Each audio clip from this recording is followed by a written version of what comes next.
Today, I present to you a world where with power and money, you can do anything. But someone who has nothing appears and beats everyone. Beats men, beats women, beats those who hit women too. Let's go. The Valhalla Academy stood among the top 3 hunter institutes in the world. Every year, countless hunters attempted to gain admission, but with a brutal success rate of just 1 in 500, only a handful made it through. Even among those successful candidates, merely 150 students managed to graduate, making the Academy's difficulty feel no different from the harshness of real life. On the very first day of class, chaos already filled the training grounds. Groups of candidates fought freely, with no strict rules holding them back. Some stood empty-handed, while others wielded swords, yet the clashes continued without hesitation. Overseeing this intense scene was the senior combat instructor, Lee Sang-cheol. After some time, a man named Yu Min-jun arrived, intent on observing a candidate from his family who was considered worthy of everyone's attention. That candidate was Yu So-yeon of the Yushin family, one of the 5 most prestigious families in Korea. Anyone who crossed paths with her was swiftly defeated, thanks to her exceptional talent with both mana and the sword.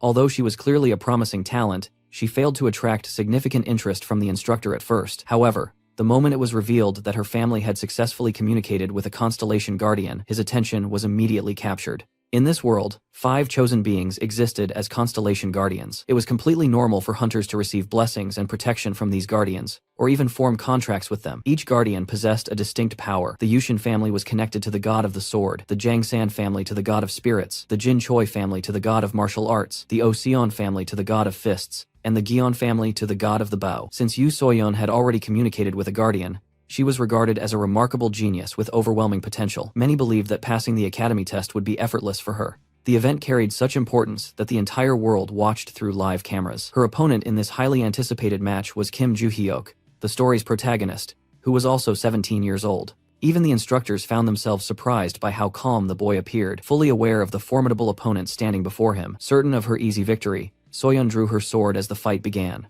Yet, the boy was nowhere to be seen at first. Without hesitation, she launched her attack. Her swordsmanship was extraordinary, her control over mana flawless, and every strike landed with precise intent. Guys, believe it or not, he just punched her in the chest and won the fight. Our protagonist was even disappointed with the fight. 300 years ago, Kim Joo-hyuk had stood as the strongest man on earth, a warrior so overwhelmingly powerful that even constellations lined up to become his disciples. He had single-handedly cleared the Tower of Destruction and slain its final boss, saving the world in the process. Yet the collapsing tower dragged him down with it, and claimed his life as well. In the very next moment, he opened his eyes 3 centuries into the future. He accepted the second chance without much complaint, even though his new body was far younger and far weaker than the one he once possessed, because his skills and memories as the martial god remained completely intact. Believing he could simply live more casually this time, he intended to take things slow. But that idea shattered the instant. A system screen appeared before him with a warning that the Tower of Destruction would rise again in 5 years. Regret struck him hard, as he realized he truly should have thrown Barge into the lava when he had the opportunity,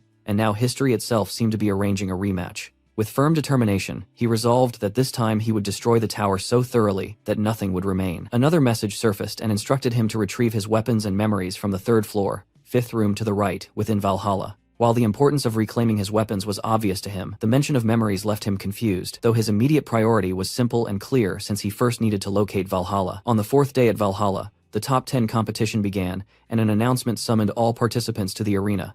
Upon hearing it, Kim briefly debated whether attending was even worth his time, but in the end he stepped forward to face his opponent. Instructor Lee noticed that the arena had gathered an unusually massive crowd, because the fate of the 5 great families seemed to converge in that very moment. Much of the attention centered on a rising star named Oh Se-hyuk, the eldest son of the Oh-sun family. Se-hyuk studied Kim carefully, and remembered that he was the same fighter who had defeated So-yeon on the first day, although he could not recall seeing much of him before that. He understood that a victory here would skyrocket his prestige and reputation, and with a confident smirk, he declared his intention to crush him as the match officially began. Se-hyuk might have lacked skill in literature, strategy, or refined martial arts technique, yet he possessed a natural talent that no one else could match. Even with minimal training, and without relying on mana, his strength grew at an explosive rate that allowed him to perform feats beyond the limits of most warriors, and his exceptional physique required no effort to maintain, making him a born combat genius. The fight opened with blatant disrespect as Kim casually flipped him off, which instantly pushed the larger fighter into a mana-fueled rage. Se-hyuk charged forward, and although Kim acknowledged that the man possessed frightening raw physical strength, he understood better than anyone that building muscles did not automatically grant real fighting skill. When a massive haymaker came swinging toward him,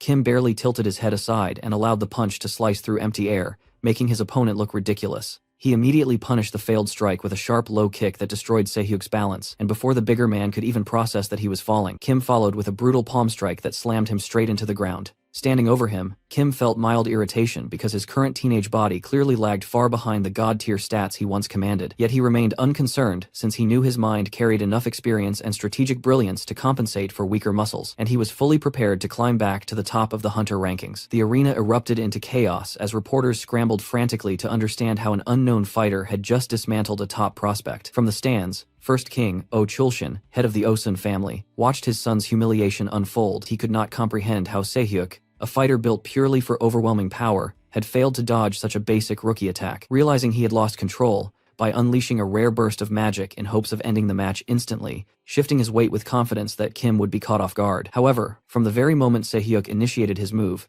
Kim had already calculated a counterattack, as his ability to anticipate and strategize far surpassed the competition. Chulshin, now fully aware of the boy's extraordinary potential, boldly declared that he would bring Kim into the Osun family at any cost. Meanwhile, the crowd completely lost its composure over Arin Choi, yet Kim found the obsession strange, and could not understand why everyone was so fixated on a 17-year-old. When he finally stepped into the ring against the Choi family's second daughter, he began the match in his usual relaxed manner, and quickly noticed that Arin was deliberately waiting, clearly hoping he would make the first move. The silent standoff soon bored him, so he casually started walking toward her, and the moment he closed the distance, Arin drew her blade infused with the legendary lightning power of the Choi family. The audience erupted in shock, stunned that someone so young had already mastered such an advanced technique. Arin lunged forward with a lightning-fast swing, but before her sword could finish cutting through the air, Kim had already disappeared from her sight. He reappeared calmly at her side, and mocked her for telegraphing the attack simply by looking at the spot she intended to strike, then delivered a light punch that sent her sliding across the arena, despite her managing to block it with her sword. Kim felt mildly impressed that she possessed the reflexes to defend against the hit at all, while Arin trembled as the realization sank in that she was facing an absolute monster. Before she could organize her thoughts,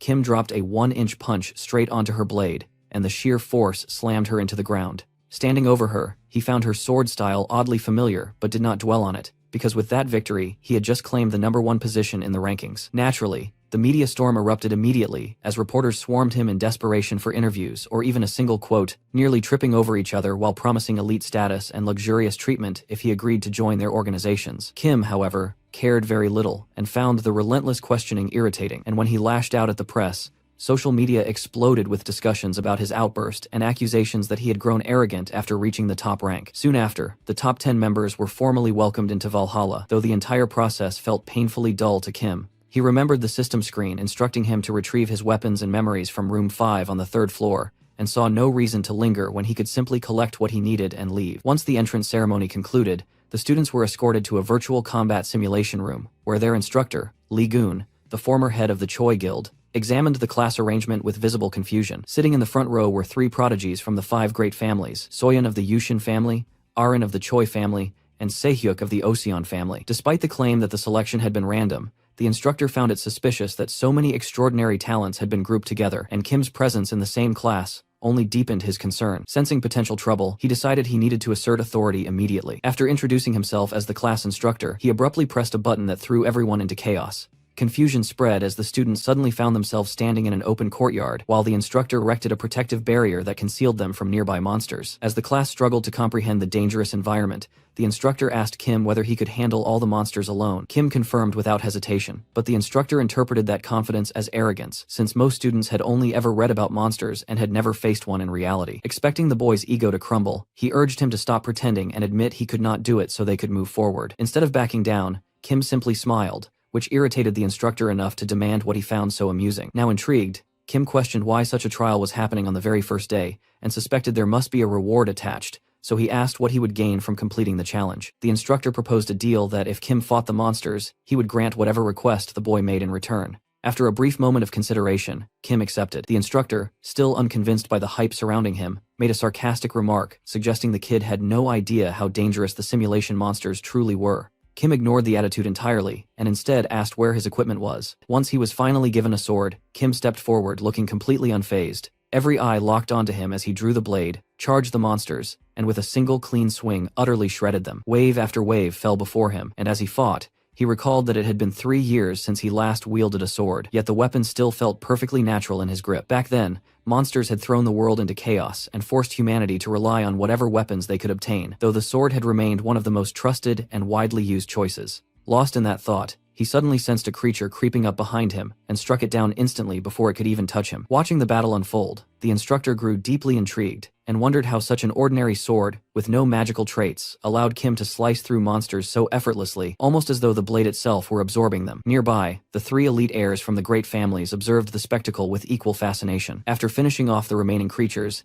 Kim approached the instructor and reminded him of their agreement. With the session now complete, the instructor acknowledged it as their first class and suggested the students return to their dormitories for some rest. Kim, however, considered the lesson unnecessarily long and cared only about retrieving what belonged to him before leaving, since he had never intended to live as a student and held no interest in formal education. Even so, despite his boredom, he managed to pick up some valuable knowledge, especially regarding constellations. In this world, constellations were far more than distant stars, as they symbolized beings who had attained immense power and ascended to godhood. Many of these entities were connected to hunters and functioned like divine artifacts that granted extraordinary abilities, and within Korea, their importance was especially profound. Valhalla ranked as the 3rd largest academy in the world and housed countless relics associated with these constellations. Kim, however, saw little worth in focusing on swordsmanship or hunting monsters, and believed his time would be better invested in martial arts training because his current body was still weak. While lost in this thought, he sensed someone trailing behind him, and when he turned, he found Aaron standing there. Elsewhere, inside the teacher's office, Lee San, Valhalla's highest-ranking instructor, discussed the young boy with the class instructor,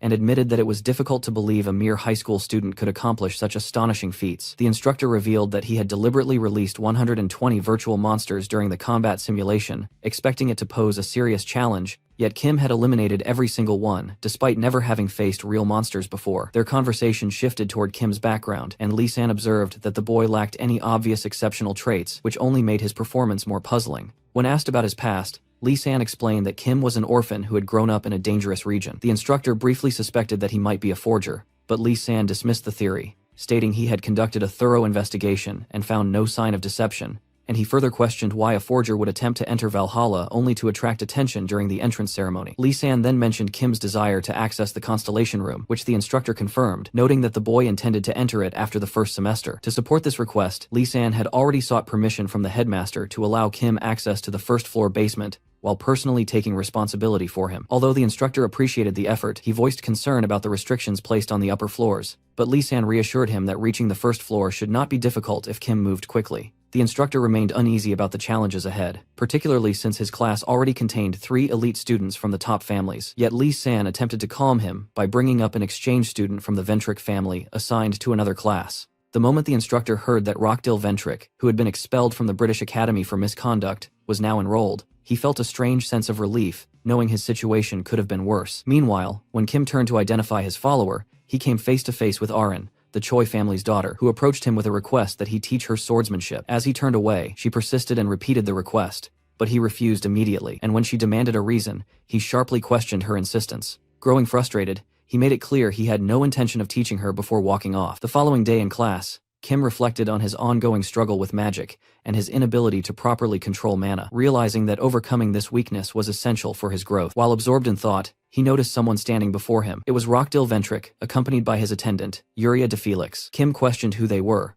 and Rockdil, visibly surprised by the boy's ignorance, introduced himself as a member of the powerful Ventric family before bluntly asking whether Kim desired power. In most noble families, branch members fought endlessly for influence against the main lineage, yet the Ventric family operated differently. They possessed the guardian constellation known as the Beak Mask, which granted them distinctive advantages, and instead of relying solely on constellation guardians for protection like other elite families, they had chosen an unconventional path by forming contracts with outsiders, enabling them to select members without internal conflict. This strategy solidified their dominance across Europe and allowed branch members to wield authority equal to that of the main family. Rockdil, arrogant because of this status, had previously been expelled from the British Academy for causing trouble, yet he brushed aside any concern about his past and boasted that his family could resolve any problem, insisting that as a Ventric, he always obtained whatever he desired. Impressed by Kim's performance at the entrance ceremony, he offered him a position at his side, along with access to the Ventric family's constellation, but the boy rejected the proposal without hesitation, which immediately provoked Rockdil's anger. Before tensions could escalate further,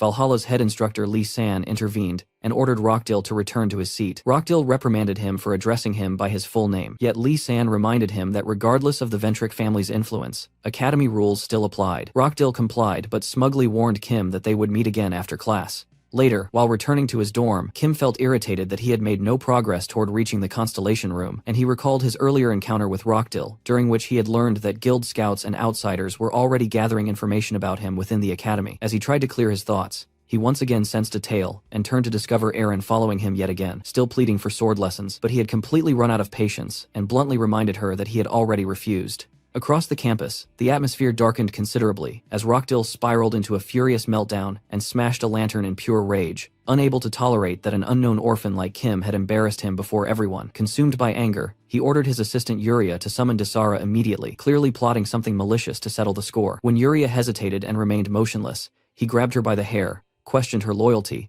and threatened expulsion from the family. Despite her denial, he hurled her to the ground and demanded she contact Dasara at once, instructing her to inform Dasara Ventric, a second-grade member of the royal family, that he wished to meet him, and with silent obedience, Yuria nodded and carried out the order. Meanwhile, inside his dorm room, Kim sat alone and ran his hands across his body, while acknowledging its clear limitations, since he possessed no magical talent and could not wield overwhelming strength. As his thoughts drifted, he remembered his earlier encounter with Aaron when he had caught her following him, and upon confronting her, he demanded to know why she kept trailing behind him. Aaron once again asked him to teach her swordsmanship, steadily testing his patience until his irritation surfaced, and he compared her persistence to that of a parrot. Then, completely out of nowhere, Kim demanded 10 million won per lesson, which instantly silenced her, and he claimed she could never afford such a price before turning to walk away. She suddenly asked for his phone, and when he questioned her reason with suspicion, she explained that she needed to enter her number to make transferring money easier. The moment he glanced at the screen, shock hit him as he saw that she had transferred 100 million won, after which she calmly asked again whether he would teach her. Despite the staggering amount, he refused both the money and her request, remaining confident that he could earn money elsewhere as he prepared to leave. Now back in the present, his determination guided him toward exploring the secret vault, and his mind raced with memories of scouting the area before enrolling at Valhalla. He understood that most of the notes he had hidden 3 centuries earlier were likely lost, yet research indicated that at least 4 should still exist, with 3 probably buried deep within the mountains surrounding Valhalla. With firm resolve, he began the search, and used his limited magical power to track magical marbles that reacted to his energy, leading him directly to the location where he had buried his stash long ago. The digging proved to be an exhausting grind that left him drenched in sweat and thoroughly annoyed, and he mentally scolded his past self for choosing such an inconvenient hiding place while wishing he had made things easier for his future self to withdraw the treasure. This entire hunt had been a necessity born during the chaos of the Tower of Destruction, when the collapsing world offered no safe location to store his belongings, forcing him to bury his fortune underground. Just as the sun began to rise, he finally struck something solid and unearthed a chest, only to encounter another problem when he realized the ancient lock could not be opened with any ordinary key. Without wasting time, he manipulated his mana to craft a makeshift key from a simple piece of string, and although the process demanded patience and careful finesse, he was eventually rewarded with the satisfying click of the mechanism unlocking. When the hidden chamber swung open, he was greeted by a mountain of wealth, impressive enough to shame a king, and he smirked at the glittering treasure, while sarcastically wondering if his riches had missed him over the past few hundred years. The sight brought him immediate relief, because money was no longer a concern, and his attention soon shifted to several storage stones that awakened memories of how he had infused them with magic to safeguard his notes. Recognizing their importance, he decided they would be useful, and the instant he picked one up, a surge of energy pulsed from it, confirming their potency. He briefly considered handling the stones first, but paused when he noticed the difference between the heavy gold bars and the delicate jewelry, prompting him to weigh whether prioritizing the lighter valuables might be the smarter choice. Back at Valhalla Academy, the strain lingering in his muscles from the excavation forced him to pause, and at that moment Aaron approached and sat beside him, once again requesting swordsmanship training. Irritated, he questioned her relentless persistence and reminded her that the Choi lineage already held a powerful reputation in swordsmanship, making it unnecessary for her to seek guidance from him when elite training was readily available. Yet she continued to insist, and his curiosity grew regarding her unwavering determination, leading him to press her for an explanation and ask why she chose him over her own father, a respected figure within the Choi family. Their exchange was abruptly interrupted by the arrival of the instructor, who summoned Kim to the teacher's room, and sensing that something significant was at hand, he asked for the reason. The instructor revealed that it related to a question Kim had asked earlier, and after a brief hesitation, Kim agreed to follow. As he prepared to leave, Aaron called out to him, and when he turned back and noticed the confusion written across her face, he responded by extending an invitation for her to join a training session the next morning at 6 a.m. Caught off guard, Aaron hesitated for a moment before nodding and accepting the offer.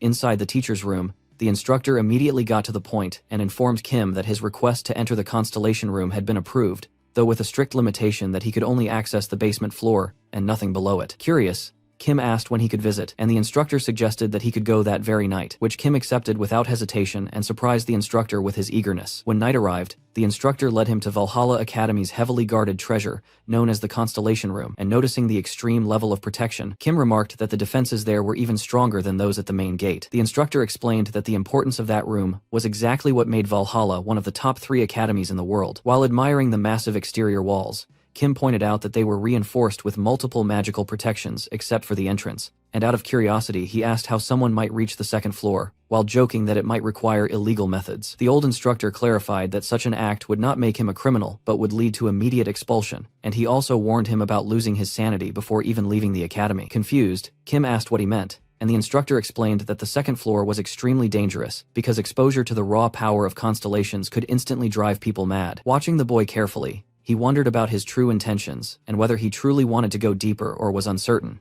and with a strict time limit, he instructed him to return within 30 minutes. Kim confidently agreed and stepped through the gate. Inside, a familiar screen appeared and directed him to retrieve his weapons and memories from the 5th room on the 3rd floor. Unbothered by the risk of expulsion, his real goal remained reaching the 3rd basement level, and as he descended, he noticed how the building seemed unnaturally vast with endless stairs and dim visibility, which made him question its true purpose, and wonder whether Valhalla hid some kind of prison in its depths. Doubt crept into his mind, and he realized he needed to learn more about the Constellation Room. But suddenly, another screen appeared, and informed him that he had met the conditions, and would be transported to a designated room. Before he could fully process it, a heavy voice greeted him, and when he looked up, he froze in shock after seeing Barge standing before him. The Tower Master acknowledged that 300 years had passed since their last meeting. Yet instead of a warm reunion, Kim reacted with pure rage and immediately threw a powerful punch while shouting about Barge having the nerve to appear again. Even though Barge tried to reason with him, Kim refused to listen and kept attacking non-stop, fueled by anger and resentment while ignoring every attempt to calm him.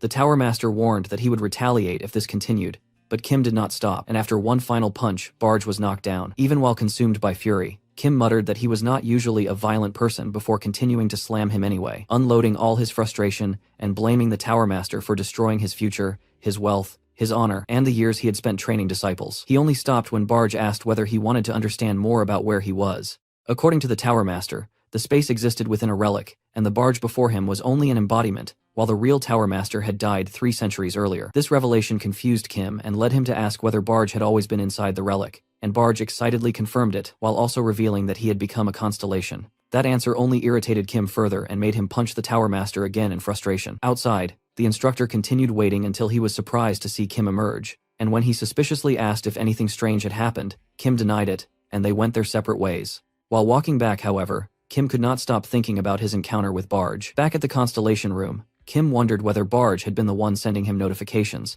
but the Tower Master himself was unsure since he had been trapped in the relic for 300 years. According to Barge, he had also received a notification instructing him to contact the reincarnated Kim to help him regain lost memories, supposedly because of interference from a mysterious individual who had appeared. The Tower Master speculated that this unknown figure might have been responsible for making Kim the owner of the Tower of Destruction, but when Kim asked further about the mysterious person, Barge admitted he did not know because that part of his memory was missing. Kim then remembered his own notification that had told him to find a weapon and recover memories, though parts of the message had been censored and unreadable. Even so, he had never actually lost his memory since he clearly remembered everything that had happened in the tower, and Barge explained that, although he had found the weapon, his memories might still be incomplete. The space they were in contained 4 weapons, village swords filled with immense power, and Barge himself had become a constellation by using one of those swords as a relic. That revelation enraged Kim so much that he screamed at the top of his lungs. Returning to the present, Kim remained confused about his situation because he had intended to destroy the sword and leave it behind, yet he now understood that without the weapon he could not complete the quest shown in his notification window. As Kim examined the sword, he suddenly found himself surrounded by a group of second-year seniors known as the school bullies, who called him out and declared it was time for his hazing session. Their leader was Larik, the eldest son of the prestigious Sunrise family. Completely unfazed, Kim mocked him, which enraged the bullies and pushed them to decide they would beat him down. When one of them stepped forward to attack, Kim reacted instantly and delivered a sharp kick that sent the attacker crashing away while screaming in pain. Watching their friend get launched into a wall made the rest nervous, yet Kim calmly held his ground and gripped his weapon with confidence before boldly challenging all of them to attack together. 3 hours earlier, Larik had met with Rockdill, who offered him a reward for beating Kim severely, and promised that weapons could be used freely because he would personally deal with the consequences. Though hesitant at first, Lyric eventually accepted the offer, and as he left the room, he reminded himself that a first-year student was still a first year regardless of ranking. This belief came from the school system where second-year students had to enter the Constellation Room and form contracts with celestial beings to become recognized second graders. Those who succeeded gained special powers,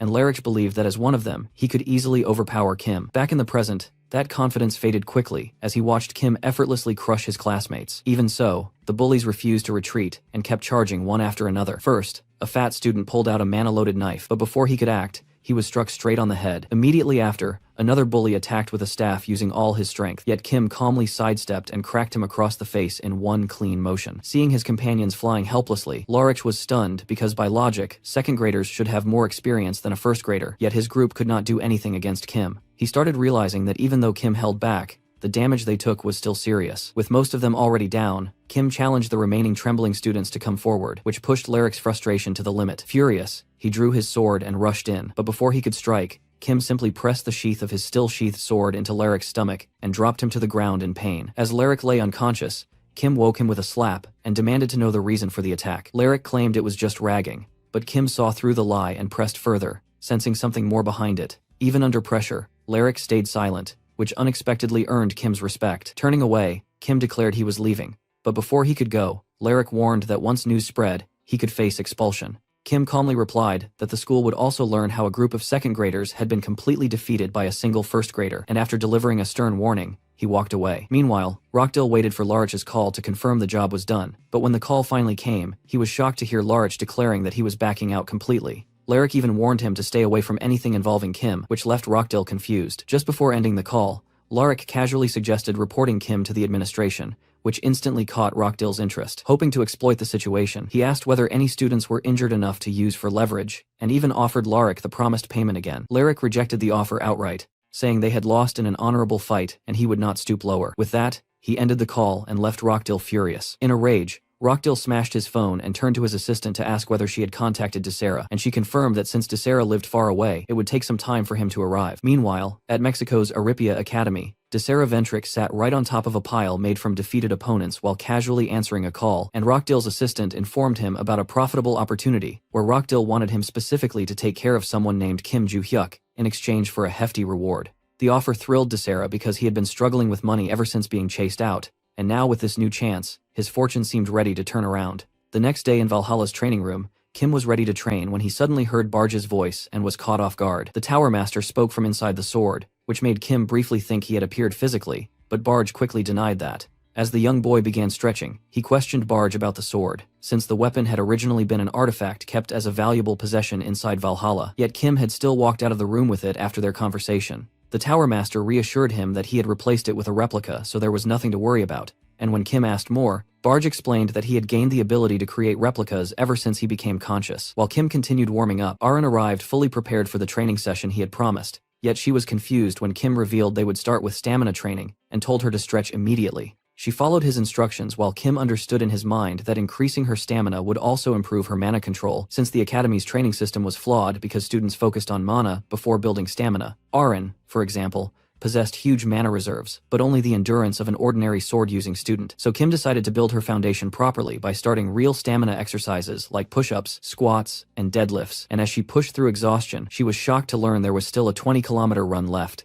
Later in class, Kim watched Aaron's progress and felt pleased seeing her improvement. That class was conducted by Lily, the instructor and subject supervisor for dimensional monsters, and after previously telling students to self-study, she announced a written test to check their knowledge of different dimensional creatures. When the test began, students focused seriously on writing, while Kim simply stared at the paper. And when time ended, Lily collected the tests and told them their performance would decide their placement for the next session, before dismissing them and announcing that the next class would take place in the virtual combat simulation. As she left, Barge asked if Kim truly expected to pass after barely writing anything, which made Kim wonder if Barge could hear his thoughts. But Barge clarified he could only sense thoughts related to him, and Kim stayed calm while saying he wrote only what he actually knew. Meanwhile, in the first-year teacher's lounge, Lily checked Kim's paper and became furious, crushing it in her hands while calling his answers complete nonsense, and she declared that in the next class, she would personally show him that monsters could not be handled recklessly. 1 week later, in her next class inside the virtual combat simulation room, she announced that most students had done very well, and after a pause, she called Kim forward. Holding up his paper,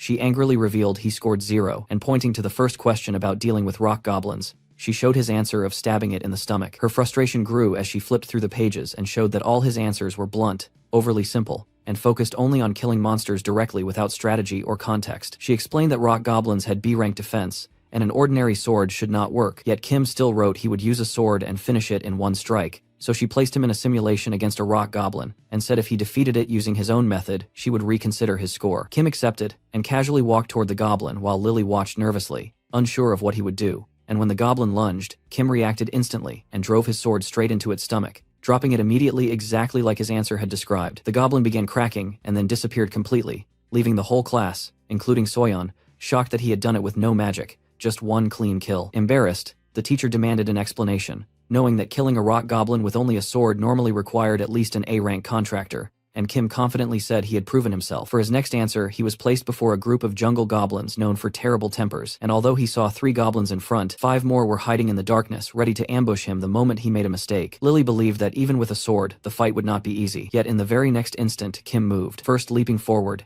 and cleanly splitting one goblin's head, then without slowing down, driving his blade through another's mouth mid-laugh, and just like that, 3 of them fell in the blink of an eye, leaving Lily completely stunned, as she struggled to understand what she had just witnessed. Back in the gym, Kim and Aaron were soaked in sweat while forcing themselves to keep running on the treadmill, and after pushing far past her limit, Aaron finally collapsed from exhaustion. Seeing this, Kim questioned why she struggled so much with the exercise, and she admitted that she had never really pushed herself hard during training, because she could rely on magic by borrowing strength from Constellation members. Kim had already expected that answer, since most students leaned entirely on constellations to carry them, which he considered a dangerous habit, because if they were ever trapped in a dungeon with a magic-restricting spell, or ran out of mana in the middle of a fight, they would be completely helpless. Thinking about that, he asked her if she found these stamina drills useful, and she confirmed that she endured them only because he had promised to teach her swordsmanship in return. Kim found that response strange, but since they needed to head to the academy soon, he decided to end the session. Aaron noticed him adding more weight to his bench press and felt shocked, yet at his insistence she left the gym while he prepared for another set. As Kim got ready, Barge pointed out that Aaron had never complained once while keeping up with his training, and questioned why he was helping her, and Kim explained that it was simply because she kept insisting. Barge then expressed surprise that Aaron had been able to sense the strength of his sword just by watching him in class, and while thinking about this, Kim noticed Sehyuk bench pressing nearby and finishing his set. When Kim asked about it, Sehyuk said he had always trained hard there before casually walking away. Watching him leave, Kim realized that Sehyuk's martial bones allowed him to push his body to extremes, and he considered Sehyuk smarter than those who relied only on magic for training. Still, he remained confused about what constellations truly did, and Barge, even though he was a constellation himself, admitted he did not really know because he had spent 300 years in isolation and never fully understood their role. However, Barge suggested that if Kim completed the next quest listed in his system tab, they might finally learn more about constellations. Curious, Kim checked the notification and saw that he needed to go to Valhalla's Eye of the Great Forest at Madagaya House and bring the Heaven Sword with him. He remembered hearing about that location during class, but since he still had lessons to attend, he decided to stay quiet and careful for now. Barge asked about the reputation Kim was gaining after beating up bullies, but Kim replied that if he had not acted, he would have been the one lying there with a cracked head. Knowing he could not leave until he cleared the quest, Kim realized completing it might reveal the secrets behind his reincarnation. In London, at the house of Ventric Mansion, the clan's vice house owner Adelia questioned her men about recent matters, and one reported that a labyrinth had been handled and asked permission to recruit a survivor from the ruined Roberts clan along with another A-rank contractor. She approved, but ordered that their abilities be tested first before sending them to her. As she was about to dismiss him, the man added that Rockdill had called Asura to South Korea, and hearing that name instantly angered Adelia because Asura Ventric was infamous as the family's problem child. Since childhood, he had abused the family name to escape punishment for terrible behavior, showing violent tendencies early and even killing fellow students over trivial arguments. And by the time he turned 20, the family had cut him off completely. Adelia knew Desera was dangerous, but still could not understand why Rockdill wanted to meet him. So she ordered her men to watch Desera closely, and send a clear warning to Rockdill that if he was caught doing anything suspicious, he would also be removed from the family.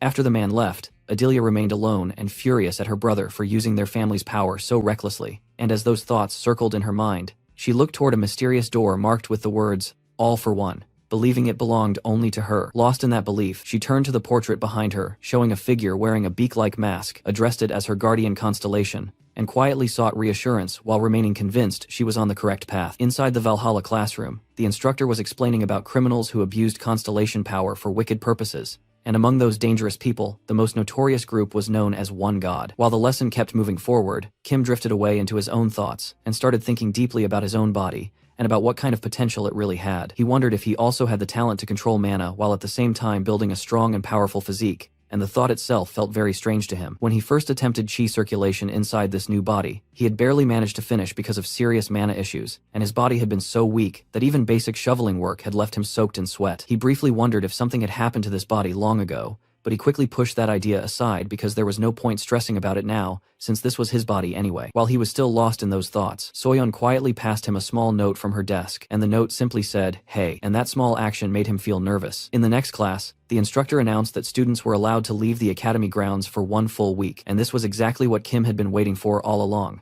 Without wasting a second, he filled out a leave application and casually wrote, "Going for a walk," as the reason. As he walked forward to submit the form, he heard Soyeon calling him from behind, and when he turned and noticed her hesitation, he immediately confronted her about why she had not replied to the note he had written back earlier. She lowered her head silently, but Kim pushed her again because he needed to hurry and submit the form. She began stuttering as if she wanted to say something important, and that hesitation made Kim even more irritated, and in his frustration he snapped and called her a freak. The insult hurt her feelings, and also made her angry, yet she still struggled to speak properly, and after forcing herself she finally tried to ask how he had managed to kill that rock goblin in the simulation, although her pride made it hard for her to say the question out loud. Just when she gathered courage, Miss Lily suddenly stepped in and asked the same question herself, shocking Kim, because only a few days earlier she could not stand him after he had bluntly rejected her arguments in class. Now she interrupted their conversation and admitted that she was impressed, explaining that she had known only one way to kill monsters, but his method showed her there were other creative ways too. And fascinated by that idea, she offered Kim a position as her assistant. Kim rejected her immediately and said he was busy submitting his leave application, and even when she insisted again, he stood firm and refused once more. Hearing their conversation, Soyeon hesitated and decided it was not the right moment to talk anymore. The next day, Kim headed toward the infamous market. The night before going there,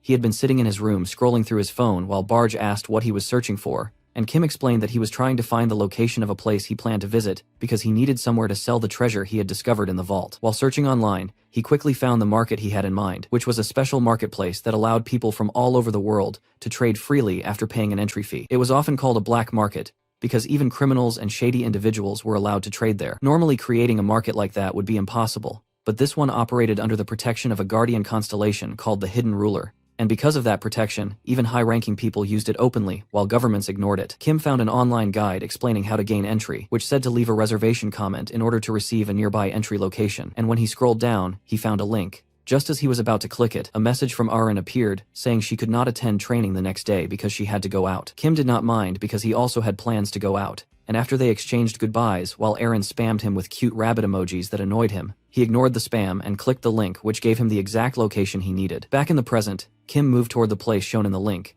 which was an old cafe marked as his destination. He quickly spotted the building, entered while following the instructions, turned a corner inside just as told, reached a door, and stepped through it into another hidden world that turned out to be the market itself. Inside he saw apartments, shops, and an unusual purple sky hanging overhead, and that strange sky gave him a weird feeling, because it reminded him of a night sky he had seen 300 years earlier. As he looked around, trying to understand the place, a man greeted him and asked if it was his first time in the market, and Kim noticed the leather jacket exactly as the guide had described, realizing this was the entrance fee collector. According to the rules, he had to pay 2 million won, so he paid and confirmed he was new, and when the man asked if he understood how the market worked, Kim said he knew a little. After paying, he was nearly broke, but he still hoped to earn money inside, and he asked where he could sell jewels. The man suggested putting them up for auction, but Kim wanted a fast sale, so the man told him to go to the 3rd district, where merchants bought items directly, and mentioned someone named Morris as trustworthy. Before leaving, the leather-jacketed man handed him a mask and explained that everyone wore masks in the market because of the nature of business there, so Kim nodded and put on the mask. After some time, Kim reached the 3rd district and approached a trader who caught his attention, and without wasting time, he surprised the man by asking if he was Morris, and the man confirmed it. Kim said he had jewels to sell. Morris agreed to inspect them, and when he picked up a ring, his expression changed as he realized it was an artifact from the era of destruction. Looking at the other jewels shocked him even more because they were also from the same era, and before he could react, Kim asked how much he could offer. Morris hesitated, confused about how someone in his 20s could get such rare artifacts, and when he asked directly, Kim shut him down by reminding him that questions like that were not allowed in this market. Morris apologized because he had nearly ruined his reputation, but then he refused to buy the artifacts because items from the era of destruction were far beyond his budget. Instead, he suggested taking them to the auction hall where they would get a higher price, although it would take 2 to 3 weeks because of reservations and Kim would have to appear in person. Disappointed, Kim asked what price they might reach anyway. Morris used his phone calculator and showed him a number with far too many zeros, and Kim realized the artifacts were worth much more than he had expected. Feeling desperate, he asked how much Morris himself was missing to buy them, and Morris said he would not even have a fourth of their cost even if he sold everything he owned,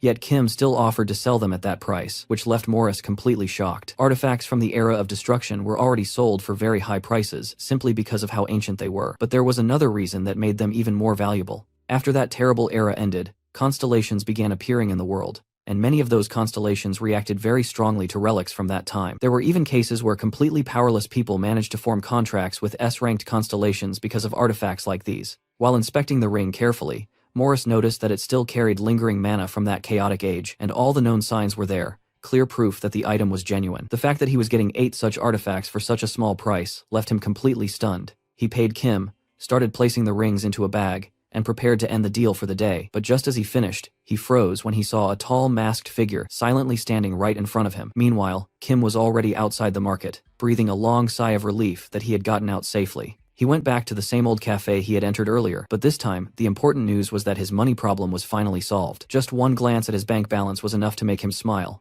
and even if he spent all of it, he knew there were still more items hidden in the vault that he could sell later. While thinking about all this, a sudden call from an unknown number surprised him. He answered and instantly felt annoyed because it was instructor Lily inviting him to lunch. Kim wondered how she even got his number, and she casually revealed she had used her instructor privileges. She insisted on lunch again and suddenly hung up, leaving him confused. But after a moment, he shrugged and decided to go anyway since he had nothing else to do, and if he could get a free meal out of it, he saw no reason to refuse. Back in the market, Morris stood frozen with fear as the masked figure loomed over him. He asked why the man was there, but the stranger calmly called him by name and questioned whether their relationship had really become that distant. Morris immediately realized who it was, the owner of the market known as Black Cat. That realization made him uneasy, because it was rare for the market owner to personally approach a merchant, and he could not understand why someone like Black Cat would come to him. Black Cat slammed his hands on the table and revealed the reason, saying that for the first time, Morris had submitted an anonymous auction application. The news angered Morris, because anonymity clearly meant nothing if Black Cat already knew.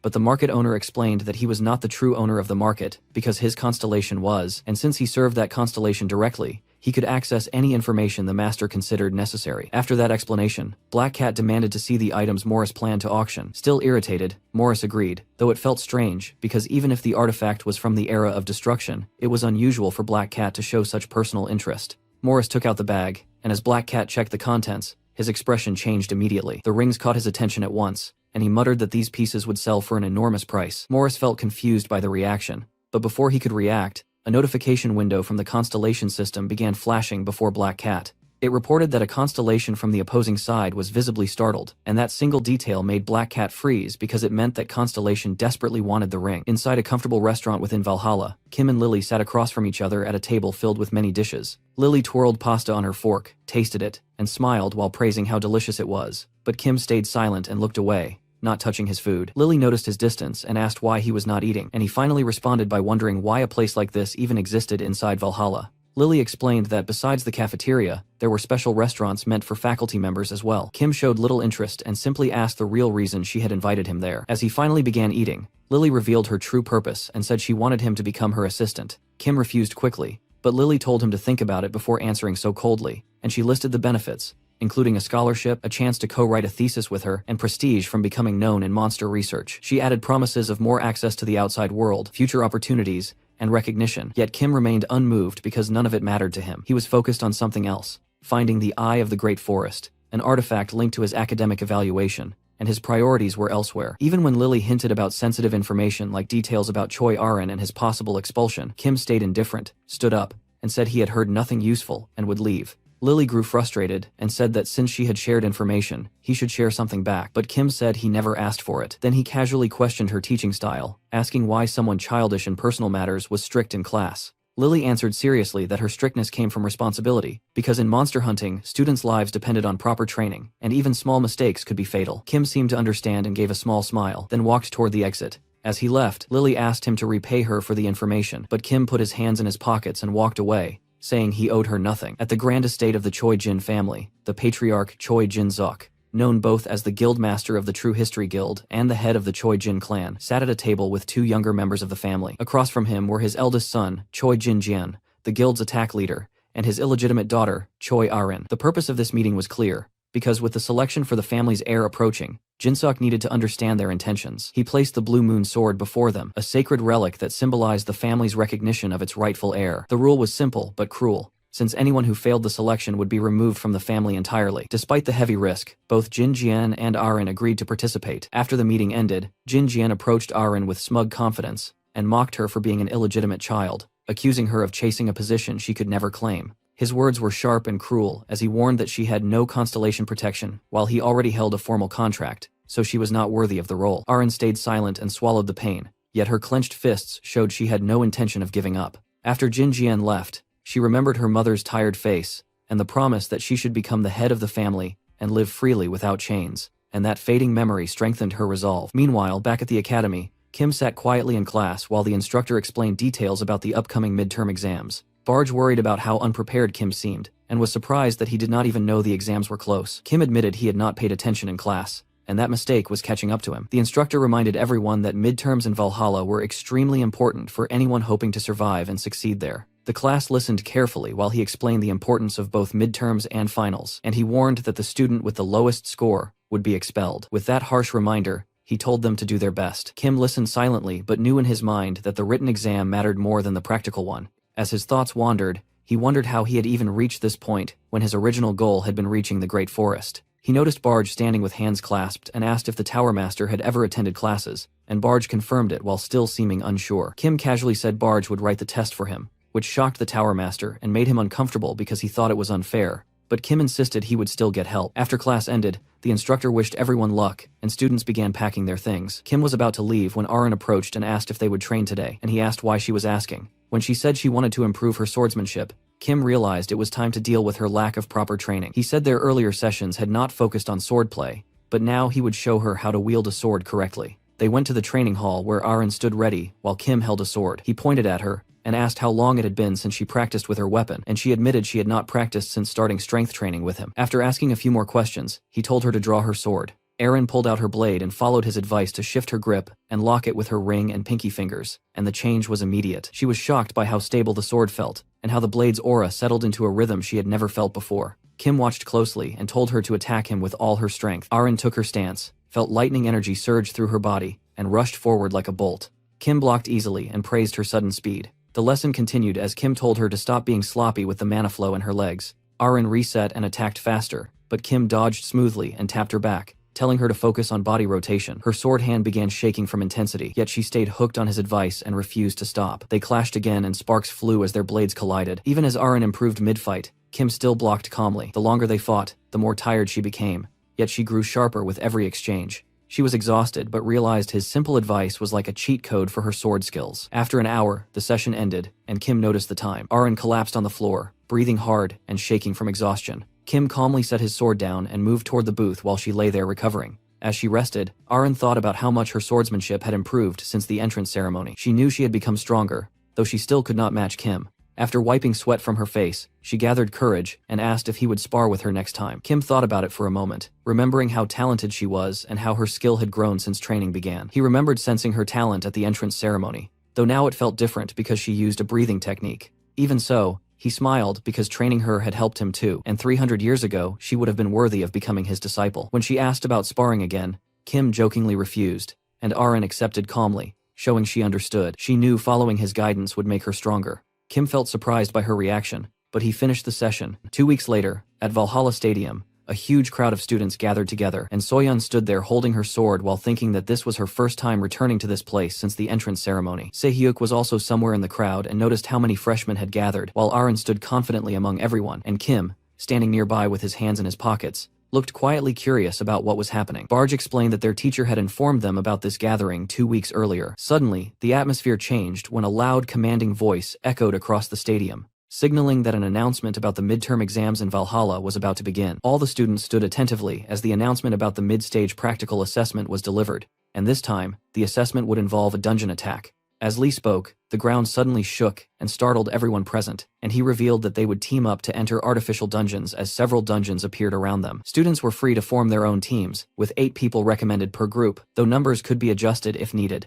Kim listened silently while Lee continued explaining the rules, saying that scores would be calculated based on each student's contribution inside the dungeon. A timer appeared showing 5 hours, and Lee warned seriously that anyone failing to finish in time would be disqualified. Soyeon, surprised that the difficulty was set at rank F, took everything in carefully. As the exam officially started, students rushed around trying to form teams, shouting and calling others to join. Soyeon thought carefully about her options and knew her team needed someone with more damage output, but after hesitating she decided that 6 people would be enough, so she could show her own abilities without someone overshadowing her, and she believed they could work together because the goal was to demonstrate their strength. Lee watched the chaos with interest, and realized privileged students like Soyeon already understood the real nature of the test, while others struggled and formed teams of 8 or even 20. He also expected mismatched teams to create internal conflicts, which was common in exams like this. As the dungeon attack assessment began, Lee told another instructor that in about 30 minutes, everyone would be inside the dungeon, and advised him to prepare and start counting points. Kim stood quietly on the field watching students scatter into groups and enter the dungeon,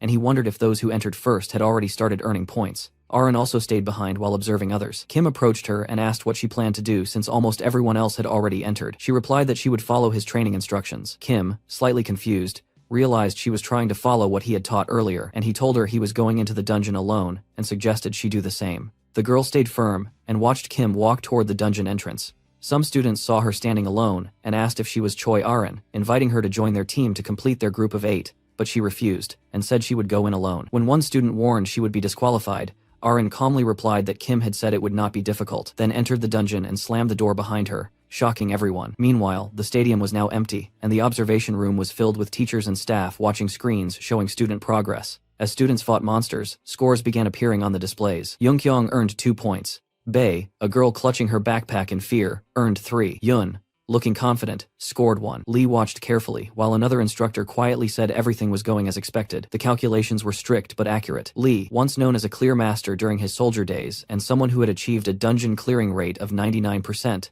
watched with a critical eye. The instructor noted that Lee's experience made him the best judge for dungeon attacks, explaining how he could assign points precisely. Lee's sharp gaze followed every student, especially noble family heirs. He was especially impressed with Soyeon, who led her team with excellent strategy, ordering frontline fighters to hold position while others attacked from the sides. When a troll smashed into their formation, a shield user blocked the blow and created an opening. Ranged teammates fired arrows from behind, one arrow striking the monster, and Soyeon rushed forward herself and cut the distracted troll down in one clean, decisive strike. The monster collapsed into particles, and Lee watched in quiet amazement at how smoothly she cleared the dungeon, knowing that with leadership like that, she was already on her way to the top. But soon his attention shifted toward Kim. He remembered Kim's first fight where he easily defeated Arin, and curious about his progress, he searched Kim's name in the system, only to be shocked when no results appeared. The search engine that tracked every student showed nothing. After further checking, Lee discovered that Kim had already cleared the dungeon solo in 23 minutes and 32 seconds without any team, and this revelation shocked him because such a feat was unbelievable for a 17-year-old student. Lee began watching footage of Kim clearing the dungeon, and Kim looked completely focused. Kim stood calmly with his sword drawn as goblins rushed at him, and without hesitation, he charged forward and drove a powerful stab through 2 attackers' faces at once. Before their bodies even hit the ground, he spun and sliced an upside-down goblin cleanly in half. For a moment he thought the fight was finished, but then 2 huge orcs stepped forward and slammed their clubs down at him. Kim did not panic, dodged smoothly, jumped over them, and decapitated both monsters in motion. Slash after slash, the entire group was wiped out, leaving the administrators watching in complete stunned silence. Soon after, Kim came face to face with a massive armored orc. According to Lee, this creature had been specially created for the midterm exam and upgraded to match the strength of a full party of 8 people. The monster immediately swung its weapon toward Kim, but once again, it hardly mattered. With one smooth and effortless motion, Kim swung his sword and cut off the construct's head on the spot. As the armored orc collapsed, Lee could no longer even pretend to be surprised. Kim had not simply cleared the dungeon, he had completely steamrolled it. At that point, first place in the midterms was practically guaranteed for him. As other students who struggled through the dungeon slowly began coming out one by one, Kim stood there calmly, with his hands in his pockets, looking completely confident. After the midterms ended, the instructor reviewed the results and confirmed that Kim had secured first place, followed by Arin, Soon, and the others. Deep in thought, the instructor walked over to Lee while holding the results tablet in his hand because the unexpected outcome had left both of them stunned. The instructor watched as Kim locked in the #1 rank while Lee stood there clearly impressed. Honestly, Lee had not expected the boy to dominate this hard, especially not while clearing dungeons so easily and without suffering a single injury. After a short pause, Lee commented that if Kim continued at this pace, he might eventually enter Korea's professional industry scene and directly reclaim the title of strongest contractor. The instructor, still calm, asked casually whether that title referred to the strongest contractor in the world. Hearing that question, Lee paused to think before admitting he had not seen a true genius like this in a very long time. Meanwhile, The instructor looked back down at the tablet while listening carefully as Lee spoke about the real surprise of the second exam, Choi Arin. Against expectations, she had taken second place and cleared the dungeon completely on her own, even though it had not been easy for her. Lee explained that Arin had always been quiet and hardworking, but pulling off solo dungeon clears like that was something nobody expected. He added that if the exam had focused more on team performance, Soyeon would likely have ranked higher, but since the evaluation was based on individual performance, Kim and Arin were the ones who stood out the most. Even though Lee was impressed, he warned against recommending their methods to other students because what they did was not something most people could copy. The instructor listened carefully and remembered that he had seen Arin before when he was leading the Choijun Guild, and he felt puzzled about how she had managed to clear the dungeons alone, but he quickly dismissed any idea that it had something to do with Kim. Feeling mentally tired, the instructor closed his eyes for a moment because he could not make sense of everything that had happened. The following day, many students gathered in front of the blackboard, waiting impatiently for the results to be announced. When the results were finally posted, Kim and Arin's names were clearly displayed at the very top. Rockdill, who had placed 8th, looked visibly upset, turned toward Yuria, and asked if Tessera had already arrived in Korea. When Yuria confirmed that he had, the troubled young master immediately ordered her to contact him at once. They left quickly, and were soon transported to Seoul, where they entered a large building. A butler greeted them politely, and someone inside raised a hand to get Rockdill's attention while calling him brother. It was Tessera sitting at a table in a white suit, wearing several rings. Rockdill sat down across from him, while Yuria stood quietly at his side as they began their meal. Tessera ate greedily, while Rockdill stayed silent and watched him. Tessera asked who Kim was, and Rockdill dismissed him casually, as nothing more than a brainless freshman. Rockdill went on to explain that the boy had disappointed him because of his low background, and that he wanted Tessera to deal with him. Tessera narrowed his eyes and asked whether he had permission to kill Kim, and Rockdill smiled and said the decision was up to him. Tessera stood up and remarked that this situation was different from before, and that preparations would be needed. He then pointed at Yuria and explained that a previous conflict with the palace family caused by her had led to a serious fight. Yuria, clearly shaken, lowered her head. Tessera added that rumors from the palace family had spread too far, making it difficult to kill anyone connected to Valhalla. Rockdill, still calm, assured him that preparations would be made to handle the matter. Tessera smiled in satisfaction and asked for a good reward once the job was done. 1 week later, Kim was walking down a corridor while holding a written statement. He was talking with Barge, who casually asked if the paper was for another leave request. Kim confirmed that it was, even though he had not gone out much recently. Barge mentioned that he had heard passing the exam gave students an extra exit permit, and Kim agreed. Kim explained that he could not let this chance go to waste because he needed to find his notes, and Barge, looking ahead, asked where exactly he was planning to go. The scene shifted to a wooded area in Suwon, where Kim, wearing a hood and holding his phone, checked the location and confirmed he had reached the correct place. While he scanned the quiet area, someone suddenly called out to him, and Kim looked up to see Tessera standing in front of him with a malicious smile on his face. It was evening, and a full moon hung above a tall building in the 7th area of the market. At the same time, Black Cat stood beside a window deep in thought, and after a short pause, a system message appeared in front of him asking about the arrival of the ring. He calmly replied that it was already on its way and would go through the usual process, but as the message continued, it became frantic and repetitive as if the sender was desperate. Watching the looping message, Black Cat started thinking about his past research on artifacts from the era of destruction, and he realized he had never seen such a reaction before. His attention moved to a glowing object resting on the table, and when he stepped closer, he noticed blue particles drifting from it. It was the ring, and seeing it filled Black Cat with relief, because now he could hand it over to his superior and silence them. He picked up the ring box, and the ring inside radiated mana. Holding it in his hand, he thought about its meaning before calling out to the constellation, yet he was surprised when the system message kept repeating again in a frantic loop, as if the ring's arrival was extremely urgent. Back in the woods, Kim stood facing Tessera, who asked if Kim really wanted to know who he was. After a short pause, Kim guessed that Tessera wanted something from him, and Tessera confirmed it, asking why else he would come all the way to find him on such a remote mountain. Kim calmly guessed that Tessera wanted to get rid of him, and Tessera smiled at his sharp instincts. Kim threw down his bag and removed his hood, saying he had already seen through Tessera's plan a few days earlier. Tessera's face tightened in irritation as he stretched his hands and called Kim a fool, muttering that someone ranked first in Valhalla should not be so stupid. He swung a heavy punch, but Kim easily dodged by tilting his body, and the force of the missed blow cracked a nearby tree. Tessera kept smiling, and admitted that if Kim had not dodged, he would have been finished. Kim grinned, and casually said the punch was too slow, then judged the situation and realized Tessera's strength was comparable to Sehyuk's, maybe even higher, which was too dangerous for his fragile body to handle directly. Kim decided on a simple plan and turned to run. Tessera, confused at first, smiled and said that running was smart for someone in his position because staying would mean defeat. He moved to stop him, but Kim suddenly halted, turned around, waved his hand mockingly, and closed the distance instantly. Before Tessera could react, Kim landed a powerful punch that sent him flying several meters away. As Tessera lay on the ground, Kim stood over him smiling and lifted his leg for a finishing strike, but Desera rolled away just in time. Kim calmly commented on his luck and repeated words Desera once said to him. Desera stood up angrily, touching his bruised face and questioning Kim's strength, and Kim smiled and hinted that Desera should remember his rank in Valhalla. With his face bruised, Desera remembered his childhood in the Ventric family home, where he had been raised only to increase his family's status. From a young age he showed talent for elixirs, drinking different mixtures that greatly increased his strength, and by 16 he was stronger than most adults. His parents wanted to use him for their own ambitions, but Desera hated being controlled, and he eventually turned on them and beat them to death without mercy. Standing over their bodies with a clenched fist and cruel smile, he showed he did not care about family approval anymore, and his overwhelming strength let him cut ties without regret. Thinking about his life, Desera remembered being expelled by a woman who claimed to be head of the family, yet he did not care. In a world where money solved problems, he grew bolder after escaping family control. He remembered meeting Rockdill, who offered him money, but his interest in Kim was far greater. Desera had watched Kim's rise in Valhalla and his reputation as a madman who kicked out guild scouts, and he became curious about having fun with him. Yet when he faced Kim, he was confused and beaten. Kim stood calmly, with his hands in his pockets, ignoring Desera's questions about what drugs he used to become strong. Kim laughed and rejected the idea that he relied on elixirs, mocking Desera for thinking so little of him. Realizing that Kim's strength came from pure training, Desera was shocked. Kim confidently said his strength came from his own effort, not magic substances. He joked about comparing Desera's strength to Sehyuk's, which angered Desera so much that he drew his sword and summoned a dark purple blade filled with evil magic. Kim studied the weapon carefully and understood its power. Desera, growing confident, said his strength was rising, but before he could attack, Kim was already in front of him. Kim kicked him in the face and sent him flying, then mocked him for talking too much before fighting. Desera hit a tree, and Kim rushed forward again, striking so hard that the tree shattered and Desera fell unconscious.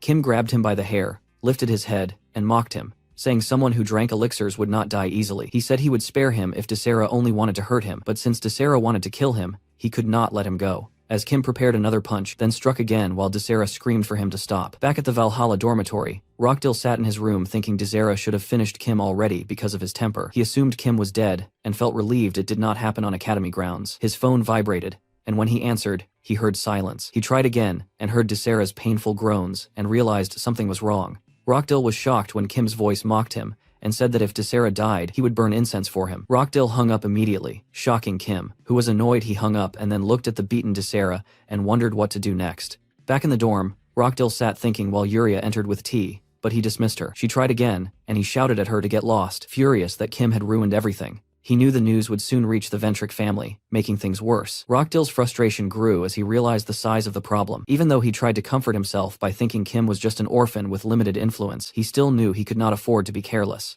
Meanwhile, Kim walked calmly through the quiet woods while thinking about what his next move should be. Barge asked him if he was really going to leave Desera lying unconscious beside that tree, but Kim replied that he would report the situation when the time came, and that he was not planning to do anything about it right now. Barge casually suggested that he could simply kill Desera and end the problem. But Kim said that in the past he probably would have done exactly that, except things were different now because he was no longer Kim Hyuno but a high school student named Kim Joo-hyuk. Barge seemed to understand that change and then mentioned his concern about the strange magic Desera had used earlier, saying that the magic felt familiar and that if more were released it could be confirmed without doubt. Kim listened, but felt irritated when Barge talked about identifying people through their magic, something Kim himself could not do. He brushed it off angrily and guessed that the power probably came from the hidden side of the blade Desera mentioned before, and Barge confirmed that guess. Kim then walked back to the unconscious Desera and asked who had sent him, but he quickly remembered that he had dislocated Desera's jaw earlier. He calmly set the jaw back into place and asked again who had sent him. Desera stayed silent, so Kim grabbed his hand with a harsh expression and twisted his fingers painfully,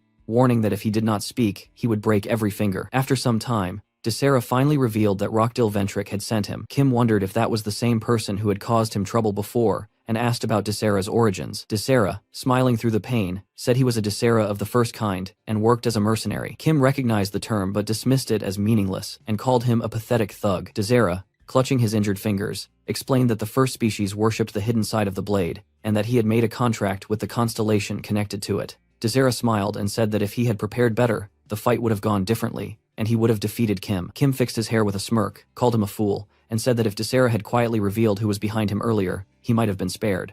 Then Kim struck Desera's jaw again, forcing a scream of pain into the air. Later, Kim sat in the city and scrolled through searches on his phone, reading about the first species, a group of evil people who worshipped the hidden side of the blade. He saw that everyone he contacted treated them as just another dark faction. Feeling annoyed and frustrated, Kim wondered how to deal with Rockdill, who was still causing him trouble. Determined, he started typing a message and decided to use modern methods to handle the situation. He uploaded recordings of Desera's confession to the internet, including one where Desera admitted his connection to the first species. Meanwhile, Lily received a call from Kim and asked if he was ready to work as her assistant, but he refused and instead asked if she knew any news reporters. The next day, news reports spread about an assassination attempt on Valhalla students by someone connected to the Ventric family. The report explained that a first-year Valhalla student who had gone for a walk was attacked by a member of an evil group, but managed to fight back and defeat him. The student also provided recorded evidence on a dictaphone and handed it to authorities, clearing confusion around the case. Photos of Valhalla Academy and Desera in custody appeared in the report. It became clear that the attacker was linked to the Ventric family, but the student's bravery and the evidence revealed the truth. The freshman handed the criminal over to Valhalla and even recorded the villain's confession after extracting information. The recordings showed Desera confessing that Rockdill Ventric, a Valhalla student and son of the Ventric family, had ordered the attack, which caused serious trouble for the Ventric family as they struggled to prepare an official response.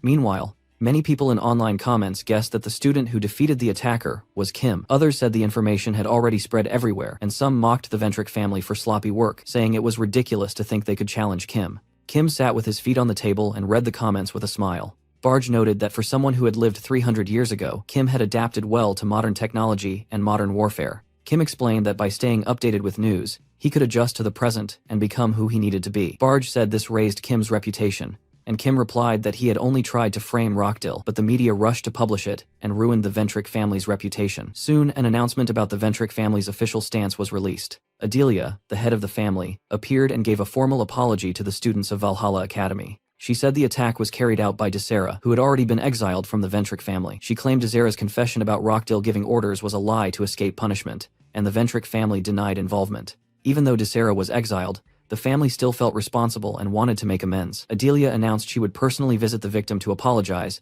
and also said that Rockdill Ventric, though not proven guilty, would be brought home from Valhalla for an internal investigation. She added that the entire family would be investigated to remove any doubts. After finishing, Adelia left without answering reporters' questions, leaving them curious about what apology she would offer. Meanwhile, Rockdill, still shaken, watched Adelia's speech on his phone. Soon his father called and ordered him to return to England immediately. Rockdill, terrified, agreed, while trembling as he processed everything happening. The next day, a video of Desera's statement claiming the Ventric family was innocent and he alone was guilty gained over 2 million views. Kim, walking down the street, saw the video and felt confused about the situation. He felt frustrated with the Ventric family and saw their foolishness continuing. Even though an apology had been promised, Kim still felt the situation was awkward. At Valhalla Academy, Kim met Lily in a cafe where she joked that their meeting might be a date. Kim stayed unimpressed and once again refused her offer to become her assistant, though he thanked her for introducing him to the reporter who had turned out to be an important contact. Lily stood up smiling after Kim offered to share some useful tips about fighting monsters,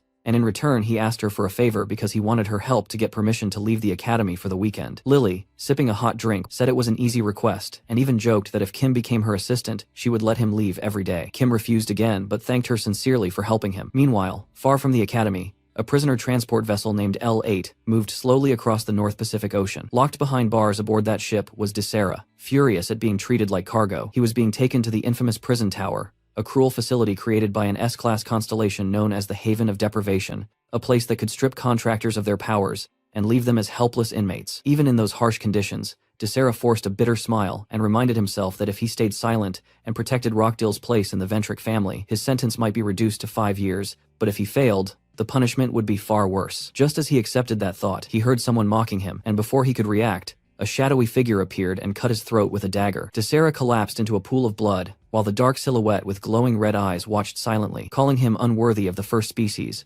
before disappearing without another word. Back at the Ventric family mansion, Adelia sat across from Rockdill and his father Eden Ventric, and both men bowed to her. Calm but stern, she questioned Rockdill about his actions. The nervous boy apologized deeply, but she was not satisfied, and demanded to know whether he believed such shallow apologies could fix the damage. He stayed silent with his eyes lowered, while she ordered him to tell her everything that led him down this path. Rockdill agreed to speak, and Adelia asked if he truly thought he should take responsibility for Kim's situation. His vague reply only made her angrier, and a dark tension seemed to fill the room as she accused him of acting from pride instead of duty and bringing disgrace to the Ventric family. Walking toward him, she declared his actions had humiliated their entire house. Overwhelmed, Rockdill dropped to his knees and promised to restore their honor, but Adelia coldly said the only true way to reclaim it was to excommunicate him from the church. When his father asked if that was too harsh, Adelia asked if he wanted to share the same punishment, and he fell silent. Although part of her wanted Rockdil executed immediately, Adelia knew killing him now would confirm his role in Kim's attempted murder, so she delayed judgment. She ordered him to return to Valhalla and stay quiet until she met Kim and decided his punishment later. Rockdil thanked her while still kneeling. Later, as Rockdil and his father left the estate, his father warned him to stay quiet and avoid any more trouble. Rockdil, tense and bitter,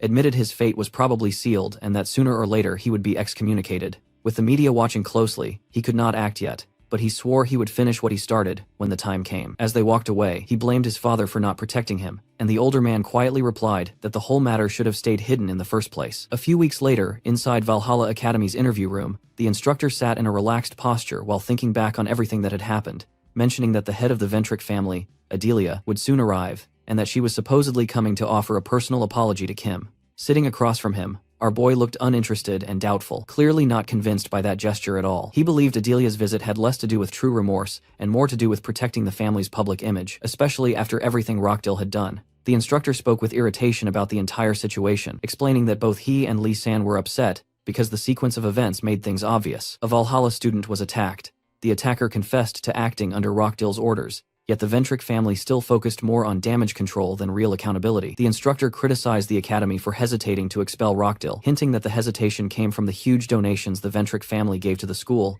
pointing out how money twisted justice inside the academy system. Kim listened quietly, calm on the outside but visibly annoyed inside. In the end, he agreed to meet Adelia, though his attitude showed he expected nothing useful from that conversation. The instructor felt surprised by his neutral reaction, but Kim brushed it off as simply his normal attitude. A knock sounded at the door soon after, announcing Adelia's arrival. The instructor greeted her politely and then excused himself, leaving Kim and the woman alone in the room. She walked forward with formal composure, introduced herself as the head of the Ventric family, and sat down across from him. Kim also introduced himself in a calm voice with an unreadable face. Adelia began by formally acknowledging the attack carried out by Desera, and offered a deep apology, even standing up and bowing before him, something rare for someone of her position. Kim stayed unmoved and brushed it aside, saying it did not matter to him anymore. She tried to mention Rockdil's involvement, but Kim again downplayed everything and called it a one-time event that meant nothing. He said he had already heard that Rockdil had nothing to do with the attack, and since that was the public stance, he had no interest in talking about it further. Adelia felt surprised by his indifference, but kept going, explaining that even though the official statement was out,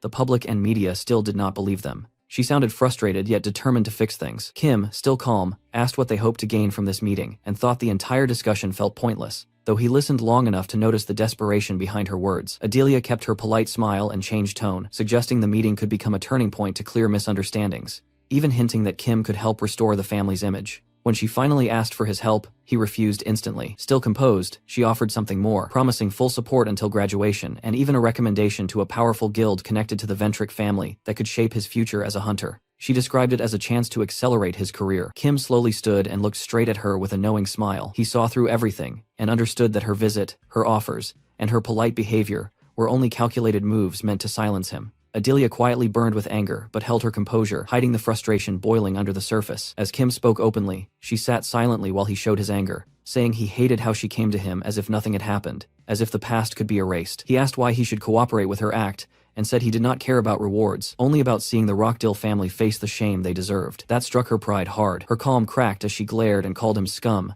demanding to know who he thought he was to speak like that. Her eyes glowed with dangerous energy as power surged around her body. Kim watched calmly with a faint smile, not scared at all, even while her aura filled the room. She claimed she came only to make things easier for him, but now saw arrogance instead, and in a moment of anger she even thought about killing him. Kim still smiled and listened without fear. She offered one last chance, but he refused again. When she asked what he meant, he reminded her of her own words, that the Ventric family had nothing to do with the attack, yet now she was ready to invest heavily in him just to maintain that lie while also threatening to kill him, and the contradiction made her fall silent. Kim mocked her weakness and said if she wanted to act, she should do it, but even if she tried, she could not defeat him. Her anger stayed hidden as she suddenly turned toward the door and said he would regret this. Kim remained seated and smiled again, seeing through her threats as empty words. Meanwhile, Barge, who had been silently watching everything, felt uncertain about staying out of it.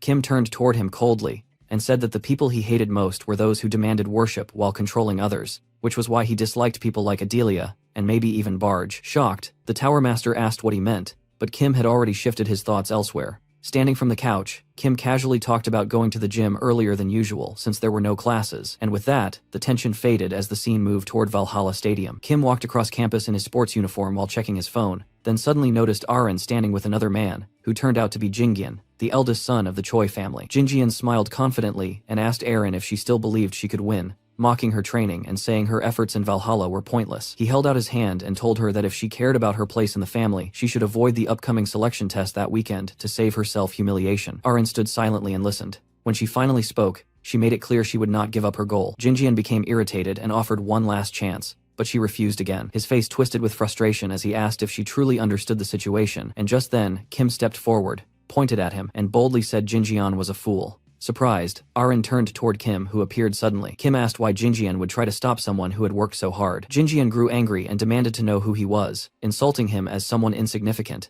but Kim did not care. He replied that he did not care about Jingyan's status and told him to leave the academy if he thought he was so important. Kim then asked Arin if she agreed, and she nodded. Jingyan, clearly displeased, said they would meet at the test and walked away. Grateful, Arin thanked Kim, and he casually said it was nothing and suggested going to practice.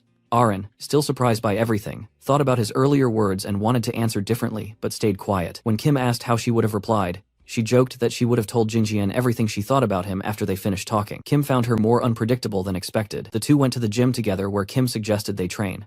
Arin agreed and mentioned training on the weekend too, but Kim said he would be on a business trip and could not join. Even so, they both agreed to push their limits in that training session. A few days later, Kim is seen walking through the mountains while moving forward with a shovel, his eyes still fixed on his phone. Barge asks if he has come back again to search for notes, and our boy confirms that he has. As he pushes through thick bushes, he listens while Barge talks about the many relics he has already recovered from the vault. Kim agrees with that, but explains that he is now searching for any notes that might still be left behind, because he believes something extraordinary could still be hidden among them. When the Tower Master asks what exactly he hopes to find, Kim smiles, and says that whatever it is might help him overcome the weaknesses he had when he was Kim Hyuno. He also adds that if he had discovered it 300 years ago, things might have turned out very differently. Meanwhile, reporters gather outside the Choijun family mansion as preparations begin for the selection test. The atmosphere is tense while Choijun speaks to Arin and Jingyan, explaining that passing this test will officially confirm them as successors of the family. The task is simple and clear. They must find a hidden blade somewhere in the mountains,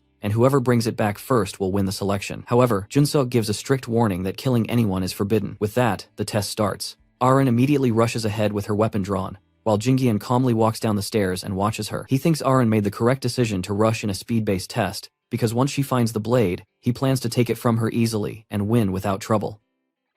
Jingyan receives a phone call. An unknown voice asks about the blade, and Jingyan explains that he still has to pass a qualifying test on the way, which will delay things. The voice reminds him that this is already the second time he has mentioned that excuse, and tells him he is late. Jingyan apologizes and promises that once he gets the blade, he will keep his word. The caller agrees, and says that a promise made to a constellation will be honored, then tells him to stay focused on his goal. Back in the present, Jingyan stands confidently, knowing this is his last chance, and realizes he must find both Arin and the blade. In the jungle, Arin crouches on the ground and feels traces of blade magic coming from beneath her, realizing she must concentrate harder to locate it. After a moment, she stretches out her hand, sensing that it will take about 15 minutes to pinpoint the sword. But suddenly, she feels something nearby and turns in surprise, wondering if it is the blade's magic mark. As she prepares to draw her sword, she notices Jingyan standing nearby watching her. He smiles and asks if she used magic footprints to track the blade, and who taught her that method. Holding her sword tightly, Arin remembers that Kim taught her. She recalls a past training session when she asked him about magic. He had assumed she already knew the basics,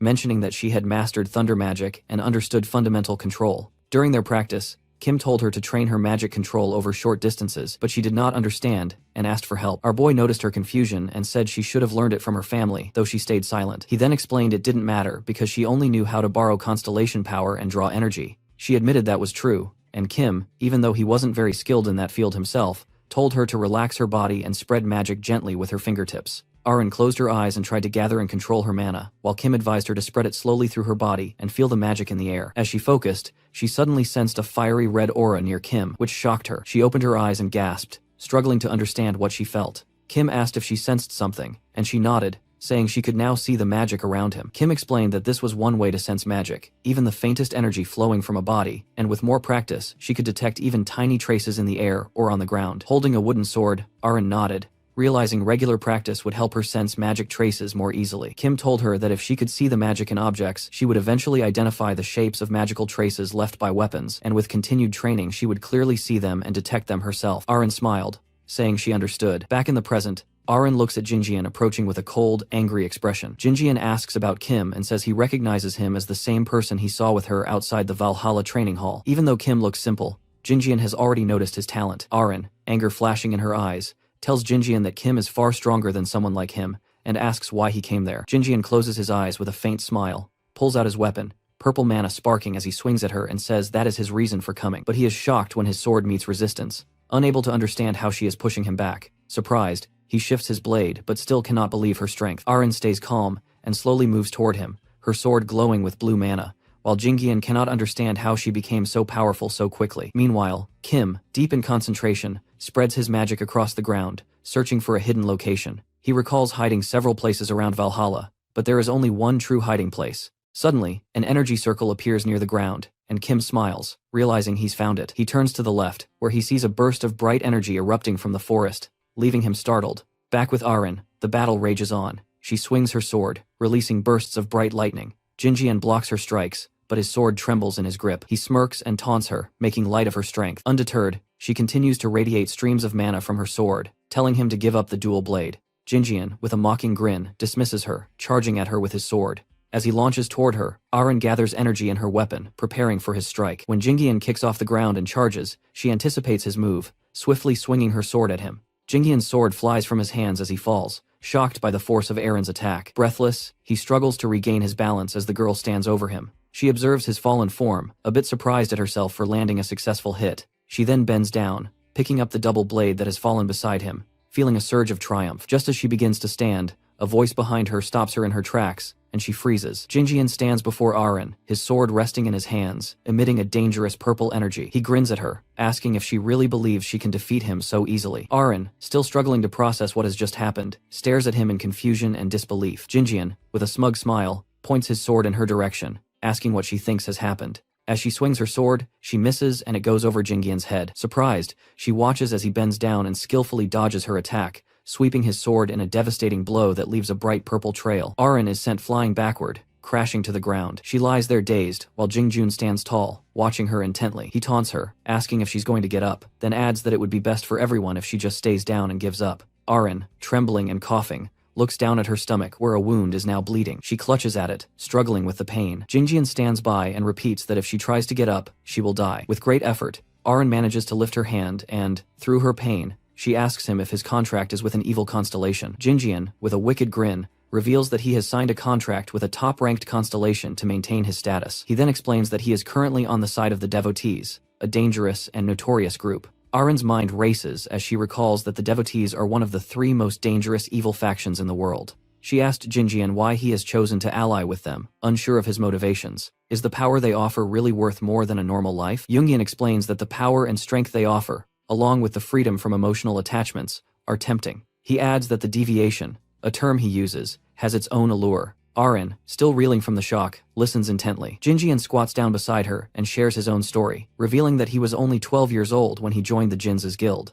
He has been expected to become an exemplary son in his family, though it has never been his personal choice. Despite that, he has no regrets, even as a teenager. Jinjian then speaks of a turning point in his life when he met a devotee. The man had reached out to him, encouraging him to join the devotees, promising that it will fulfill desires he has long held. Jinjian explains that the man probably understands his temperament and knows he has a deep aversion to people, but he says joining the devotees hasn't been as simple as it seems. It has come with a condition that Jinjian has to fulfill. Jinjian reveals that the only way to pass the family selection exam is to obtain a relic, a dual blade that has to be found. He tells Arin that if she gives up earlier, they won't need to go through the second elimination test, and she will simply hand over the blade to him. Surprised, Arin learns that the second qualifying exam involves something from her past, something she's forgotten. Jinjian reminds her that 10 years ago, her older sister, Choi Ajin, took part in the first selection test. Arin is shocked to hear about her sister's involvement and the connection to the test. Jinjian explains that during that test, he was unable to control his desires. He viciously reveals that he killed Arin's sister on the mountain while searching for the dual blade. He adds that he suffered a terrible injury and failed the test,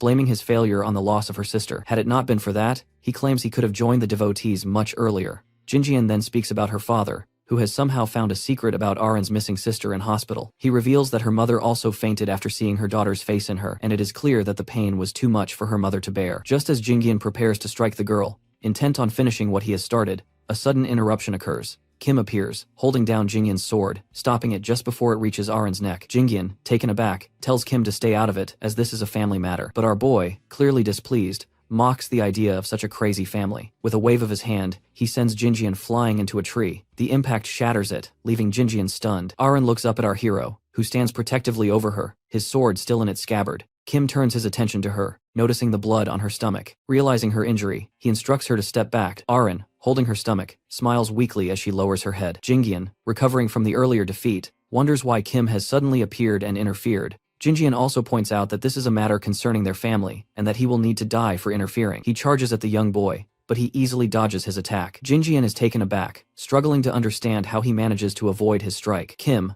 calm and collected, remarks that Jingyan shouldn't underestimate his ability to dodge. He then swiftly strikes him, sending him flying backward, coughing up blood. With Jingyan down, our boy steps forward and places his sword in front of his face, ready to strike again. The ground cracks beneath Jingyan as the impact from his blow sends shockwaves through the area. Jingyan faints and Kim stands over him, watching silently. Turning his focus back to Arin, Kim asks if she is alright and whether she can walk. Arin, still shaken, replies that she isn't sure but needs time to try. Before Kim can respond further, he feels a dark, evil energy approaching from behind. He turns to see Jingyan's body releasing a dark aura, signaling the activation of sword magic. Jingyan stands up, holding his sword, and mocks Kim, calling him a fool for thinking he can defeat him. Jingyan launches himself at Kim, but he effortlessly blocks his attacks and dodges his magic with ease. Jingyan, frustrated and bewildered, can't comprehend how his strikes are having no effect. As the battle continues, Jingyan realizes he has no choice but to use a powerful, dangerous tool. He pulls a crystal from his pocket, its brightness signaling its importance. With a wicked smile, he bites into the crystal, stating that it will allow him to form a preliminary contract with a constellation, hoping this will tip the scales in his favor. After Jingyan consumes the crystal, he begins laughing manically, his dark energy intensifying as a powerful aura radiates from him. As he spreads his arms, the energy surges, causing an earthquake that throws reporters off balance. Panic spreads through the crowd as they look up and see a dark purple pillar of energy rising into the sky. Among the onlookers, Jinsok recognizes the magic, realizing its density is visible even to ordinary people. Jinsok, noticing the spectacle, understands that such an event in the middle of the selection test is far from normal. He decides he has to investigate further. Jingyan, standing before Kim, grins and explains that the surge of energy is a result of the temporary contract he has formed with a constellation. His dark energy has summoned a dragon, a manifestation of his newfound power. He claims that with this dragon, Kim will undoubtedly perish. The dragon, with sharp teeth and an imposing presence, looks ahead as its eye that penetrates nature activates, surveying the area. However, when the dragon locks eyes with Kim's intense red aura, it recoils in terror, deactivating its ability. Jingyan, confused, cannot understand why the dragon is reacting this way. The constellation's voice informs him that the dragon has rejected the sacred relic summoning and terminated the contract. The dragon, now terrified, is preparing to flee. Jingyan, still unable to comprehend, watches as the dragon's power fades and the contract dissolves. Kim, unfazed, calmly leans his sword against his body. With a smile, he raises his sword and strikes Jingyan, sending him flying back. Jingyan, knocked unconscious by the force of the blow, collapses to the ground. Meanwhile, the leader of the devotees, Han, silently watches the events unfold. Shocked by the turn of events, the system screen displays a message indicating that the dragon, now rejecting the contract, wishes to disappear from the mortal world, further adding to the chaos Jingyan causes. Han, still shaken by the events, kneels down with his head to the floor, apologizing and seeking forgiveness. The dragon's voice echoes, warning him not to distribute artificial relics in the future. Han trembles, acknowledging the message. As he rises, he struggles to understand why the constellation is so enraged. All these repeat in his mind, and he realizes that the trouble stems from the actions of the individual he places within the Choi family. With a serious expression, Han radiates his aura, determined to find out what is happening. Later that night, Kim goes back to his dorm at Valhalla. He takes off his hood, opens his briefcase, and starts searching inside it. A smile appears on his face when he pulls out the God Arts book. When Barge asks about the God Arts, Kim explains that this is the real reason he has been looking for hiding places. He says the breathing technique can raise a person's magic power to a very high level, far beyond what he knew before. He thinks about the breathing method he used earlier, something he bought at the market, which was ineffective and badly made. Even with its flaws, he used it until the end of his previous life. Kim remembers his battle with the Tower Master, where his weak breathing method left him completely drained of magic. Now, with his new body, he feels ready to begin again. He touches the notes with determination, planning to learn the God Art and strengthen his magic. He decides to pause his physical training and focus first on mastering the art. While our boy reviews what happened earlier, Barge thinks about the injured girl and the chaotic situation around Jinjian. Kim says he heard someone coming and decided to leave, telling the Tower Master that it would handle it on its own. He keeps remembering the moment when he struck Jinjian with a powerful blow and knocked him unconscious. He stood there with his sword, staring at Jinjian's body, feeling confused and nervous. Barge asks if he actually killed him, which makes Kim even more anxious. He remembers being involved in another incident at Valhalla before and knows that another accusation will bring serious trouble. When he checked Jinjian's body, he noticed faint traces of magic and convinced himself that Jinjian would survive no matter what. Barge accepts that idea. Kim then remembers going to the injured Aaron. Just as he was about to speak, he noticed someone else coming from another direction. Realizing that Aaron's family might already be arriving, maybe alerted by a sword mage's presence, he became tense. It was already hard to hide, and it would be riskier with more people watching. Kim warned Aaron that her family was coming and, holding his bag, told her he had something to do and would leave. Before leaving, he pointed at Jinjian's unconscious body and told her to say to her family that she was the one who knocked him out. He quietly left with his hood on and said Jinjian worked very hard, which was why he was unconscious. Aaron smiled and said she understood, hinting at the issues inside the academy as her family approached. Later, Kim lies on his bed thinking about everything that happened. He reads his notes and thinks about how he will return the remaining storage stones after mastering the god arts. He admits to himself that during his last attempt, he could not transfer all the magical power because of his limited magic ability. Feeling tired, he decides to rest. Meanwhile, at the Choijin family estate, Jinseok sits at a table with others around him while they discuss the recent press coverage about the family's selection test. An article has already been published that includes a photo of Jinjian, and some reports are even speculating that the Choijin family might be connected with the devotees. Jinseok, clearly frustrated, holds his head and admits that the whole situation has turned into a complete mess. He says he cannot believe that someone from the Choijin family could be a villain. Jinseok addresses everyone in the room and explains that the association has issued an official statement about the incident and that he has already received it. He thinks about how, in earlier cases, like the one with the Ventric family, silence was chosen as the response, but this time he knows that staying quiet will not be enough because the situation has gone far beyond that. He then turns toward the man in the suit, acknowledging Choi Jin-seok's previous cooperation with the police, before asking about Choi Aren's condition. He is told that she has been taken to the family hospital. Even though her injuries are serious, there is no major internal damage, and she is expected to recover completely without needing major surgery. Jinseok exhales and accepts the news, looking clearly exhausted by all the chaos. Another man in the room brings up Aren's media coverage, and mentions that she is now being recognized as a genius student from Valhalla Academy,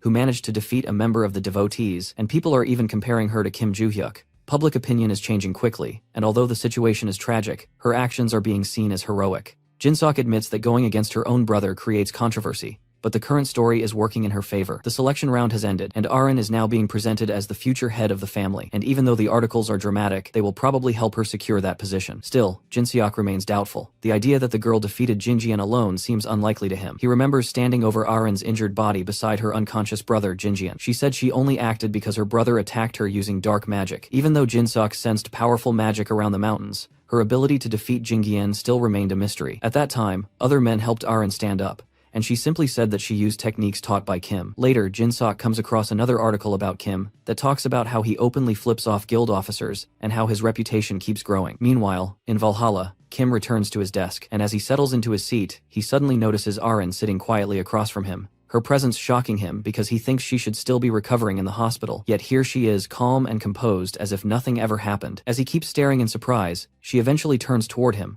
aware of his attention, then smiles warmly and gives him a gentle wave. The students behind Kim quickly notice this and begin buzzing with excitement, asking each other if she really just acknowledged them, while one of them jokes that it must have been a dream, something more believable for him than for anyone else. Kim, meanwhile, drifts back to a moment at home where he was sitting at his desk holding a book in one hand and a glowing white flame in the other, until the quiet was broken by his phone buzzing non-stop. It was Aren messaging him to say she would not be able to train for a while because of strict orders from the doctor, and considering her recent condition and the heavy bleeding she had suffered, he is not surprised. He replies that he will do his own thing for a few days and wants to rest, but Aren keeps sending emojis repeatedly until he grows frustrated. His irritation is interrupted when Barge tells him there is something important he needs to know, bringing up the recent encounter with black magic. Kim, curious, asks what Barge remembers about that magic, but Barge admits it is not just forgotten, and feels like something is actively blocking his memory. Still floating thoughtfully, the Tower Master guesses that the blocked memory might return if a certain second condition on a mysterious scoreboard is fulfilled, though he cannot be sure because it is only a theory. Kim glances toward the board, where the condition seems related to a dagger, but its meaning is still unclear. What interests him more is the mention of the Eye of the Great Forest, which is said to be only a reserved training test for checking knowledge, yet he cannot shake the feeling that it hides something more. Leaning back in his chair, Kim thinks about the upcoming exams where students with low scores will be expelled, and the whole process feels like a useless waste of time to him. He scratches his head in annoyance, wondering if he is just supposed to sit and wait for the tests. Coming back to the present, still leaning back at his desk, he finally decides he needs to investigate the so-called Eye of the Great Forest, because it feels like more than a training ground. Just then, the instructor walks into the classroom and tells the students to sit down. And once everyone is settled, he says he has something important to share before the lesson. Looking steadily across the room, he asks what they know about the upcoming inter-school competition, and everyone confirms they know, while Kim stays detached and lost in thought, silently asking Barge what the instructor is getting at. Barge says the instructor already mentioned the competition after the midterms. The instructor calmly explains that their academy needs participants and selections will depend on final exam results, then unexpectedly calls Kim to come with him to the staff room. Slightly surprised, Kim lowers his arm and asks what this is about. Later, they sit facing each other in the staff room, and the instructor, looking a bit uneasy, says the meeting place cannot be changed, but quickly gets to the point and asks Kim to participate in the upcoming competition. Kim refuses immediately, surprising the instructor before he can even explain. Trying to smooth things out, the instructor describes the inter-school event as a global competition between the three biggest hunter academies: Korea's Valhalla, where they are now, China's White Lotus, that looks like a traditional palace, and America's Heroes, a huge tower surrounded by purple lights. Each academy chooses several talented first-year students to represent them, and the competition includes intense challenges like sparring, maze escapes, and other survival tasks, with top scorers in the practice exam being selected. Even after hearing this, Kim yawns and shows no interest. The instructor, now worried, reminds him of the rewards, saying winners get scholarships and enough wealth to last a lifetime, but Kim still does not care. That changes when the instructor mentions the Eye of the Great Forest. The words catch his attention immediately, and his eyes light up. The instructor confirms that the final task of the competition takes place inside the eye, which also serves as the final exam location, and finishing the task gives automatic exam credit. He also warns that if Kim refuses, he will have to take the final exam normally, like everyone else. Hearing that, Kim's grin slowly appears, excitement flashing in his eyes, and he finally agrees to join the inter-school competition. Meanwhile, far from the academy, the scene shifts to the United Kingdom, where Adelia Ventrick, the head of the family, questions her subordinates about the progress of a mysterious operation. They bow respectfully, reporting that everything is proceeding well, though preparations will require another month. Adelia's expression remains unreadable as she orders them to continue. Then she asks about the Rockdills people. One of her followers reports that there is nothing unusual in their behavior. However, she reminds him sharply that any inappropriate actions must be reported immediately. The man assures her he understands, then adds, almost as an afterthought, that although it doesn't directly concern them, they've heard disturbing rumors. Adelia inquires further. He reports that someone in the market district is building an actual structure out of paper money. The lady questions the absurdity of such an idea, and the man cautiously adds that they believe the black cat is behind it. Instantly, shimmering particles surround Adelia, signaling her growing displeasure. The action is strange, uncharacteristic even for the black cat, and she begins to wonder what he's planning. Suddenly, a glowing yellow frame appears in front of her, an order from the mask, demanding more details. The sight of it makes her uneasy. This is a command from Mr. Constellation himself. Elsewhere, in Market District Number 7, the full moon hangs high over the bustling city. Even at night, construction cranes move materials. The black cat stands by a window, watching the strange sight of a building being erected from flying paper bills. He knows he's acting on orders from the Constellation, and will obey, no matter how strange the request. Nearby, a girl with a wild look says the building is a gift, though her tone suggests something more unhinged. The black cat questions the true purpose behind constructing a building from money. A notification appears before him. The two-faced ruler has declared it a gift. This makes him uneasy. Who is this gift really for? As the thought circles his mind, another message from the two-faced ruler arrives, asking if he has located the man who sold the ring. The black cat admits he hasn't found him yet, only recalling vague details about the man's appearance and voice. Despite his best efforts, the trail is still cold. Then a barrage of messages comes flooding up, notifications asking him to hurry up. The black cat grows visibly unsettled, but he promises to get it done. In the quiet of Valhalla Academy's teacher's room, the instructor sits at his desk, deep in thought as he stares at his laptop. As he is lost in his own mind, Lee casually walks past him with a cup of coffee in hand. Curious, he glances over at the instructor's screen, noticing the list of students selected for the upcoming inter-school competition. 5 students from Valhalla have been chosen, all from the instructor's class, except for Do Jungjin. Lee is surprised, especially by Kim's inclusion, knowing the boy isn't particularly enthusiastic about school activities. The instructor explains that while he has initially refused, the mention of the Eye of the Great Forest has completely shifted his stance. That single phrase has caught Kim's interest, enough to get him on board. Lee finds that curious.